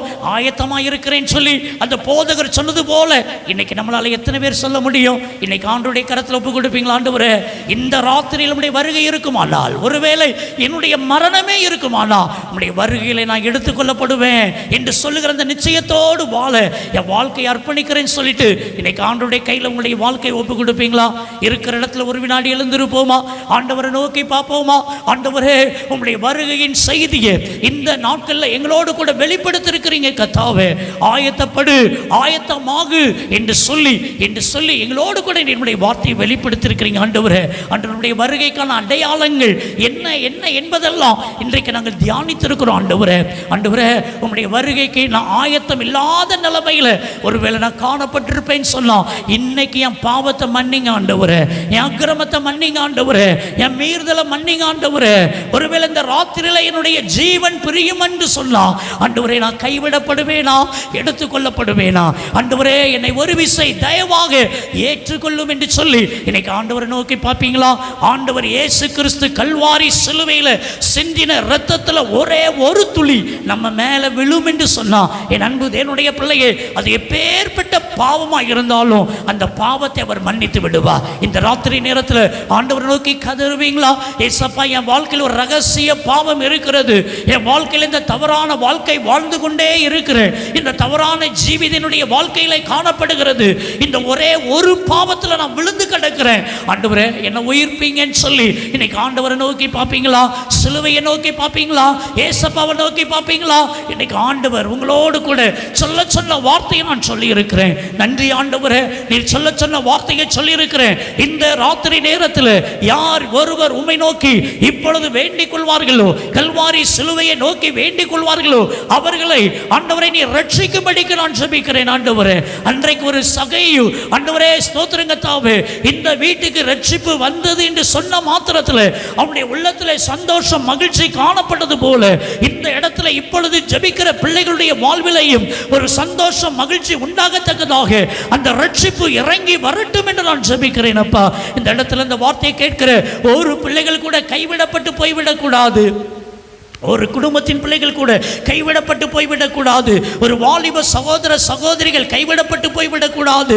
இந்த ஆலயத்தில் ஆண்டவரே பொறுப்புல இருக்கிறவர்கள், இந்த ஆலயத்தில் கத்தாவே ஒரு முக்கியமான ஆண்டவரே ஸ்தோத்திரம் கத்தாவே ஸ்தோத்திரம் பங்கு வகிக்கிறவர்கள், ஒருவேளை இந்த ஆலயத்தில் இத்தனை வருடமாக மெம்பராக இருக்கிறவர்கள் இயேசுவின் நாமத்தில் கைவிடப்பட்டிருக்கூடாதப்பா. அவர்களை ரட்சிக்கும்படிக்கு நான் ஜெபிக்கிறேன், ரட்சிக்கும்படிக்கு நான் ஜெபிக்கிறேன்.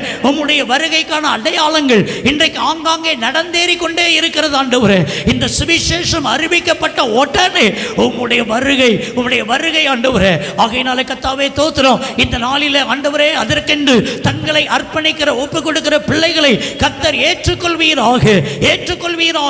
அவர்கள் தங்களுடைய பாவத்தை உணர்ந்து, அக்கிரமத்தை உணர்ந்து, மீறுதலை உணர்ந்து, மனஸ்தாபப்பட்டு ஆண்டவரே என்னை மன்னியும், என் அக்கிரமங்களை மன்னியும், உம்முடைய இரத்தத்தால் என்னை கழுவும், ஈசோப்பினால் என்னை கழுவும் என்று இப்பொழுது யாரெல்லாம் வேண்டிக் கொள்ளுகிறார்களோ அவர்களை நீ ரட்சிக்கும்படிக்கு நான் ஜெபிக்கிறேன்ப்பா ஆண்டவரே. இந்த நாள் கூட்டத்தில் கலந்து கொண்டு ஒரு பிள்ளைங்க கூட கைவிடப்பட்டுறக்கூடாதப்பா. ஏசப்பா, உங்க ரத்தத்தை தெளிங்க கத்தாவே. உங்க பிள்ளைங்களை ஆயத்தப்படுத்துங்க கத்தாவே. உங்களுடைய வருகைக்கென்று ஆண்டவரே தோத்திரம் ஆண்டவரே, ஆயத்தமுள்ள ஒரு சபையாக இந்த சபை காணப்படட்டும் ஆண்டவரே. விழுந்து பாவத்தில் எழும்புகிற ஒரு பிள்ளையாக அல்ல ஆண்டவரே, பின்னிட்டு பாராதபடி முன்னோக்கி செல்லக்கூடிய பிள்ளைகளாக காணப்படக்கத்திற்கு கிருபை செய்யுங்கப்பா. உடைய வருகைக்கென்று தங்களை ஆண்டவரை அர்ப்பணிக்க ஒப்பு கொடுக்க ஆண்டவர் கிருபை பாராட்டுகிறதற்காக தோத்திரம். உடைய கரத்தில் ஒப்பு கொடுக்கிறேனப்பா ஆண்டவரே தோத்திரம். ஆயத்தப்படு, அதோடு கூட ஆயத்தப்படுத்துன்னு சொல்லியிருக்கிறீங்க கத்தாவே. ஆண்டவர் நம்முடைய திருப்பணிகளை செய்வதற்கு நாங்கள் அழைக்கப்பட்டிருக்கிறோம். அது எங்க மேல விழுந்த கடமை. இந்த கடைசி நாட்களில் ஆண்டவர்களால் கூடுமான மட்டும் ஆண்டவருக்காக எதையாயிலும் செய்வதற்கு கர்த்தர் நல்மனதை கொடுப்பீராக. தொடர்ந்து ஆசீர்வதிங்க. இந்த இடத்துல கர்த்தாவே உம்முடைய சத்திய வார்த்தை கேட்டிருக்கிற பிள்ளைகளை ஒரு விசை தொடுவீராக. வியாதி பலவீனத்தோடு வந்திருப்பாங்கன்னு சொன்னா, சில கட்டுகளோடு கூட வந்திருப்பாங்கன்னு சொன்னா, சில ஆண்டவரே ஸ்தோத்திரம் பிரச்சனையோடு வந்திருப்பாங்கன்னு சொன்னா, இயேசுவின் நாமத்தில் சுகம் அடைவார்களாக. இயேசுவின் நாமத்தில் கட்டுகள் கட்டவிழ்க்கப்படுவதாக.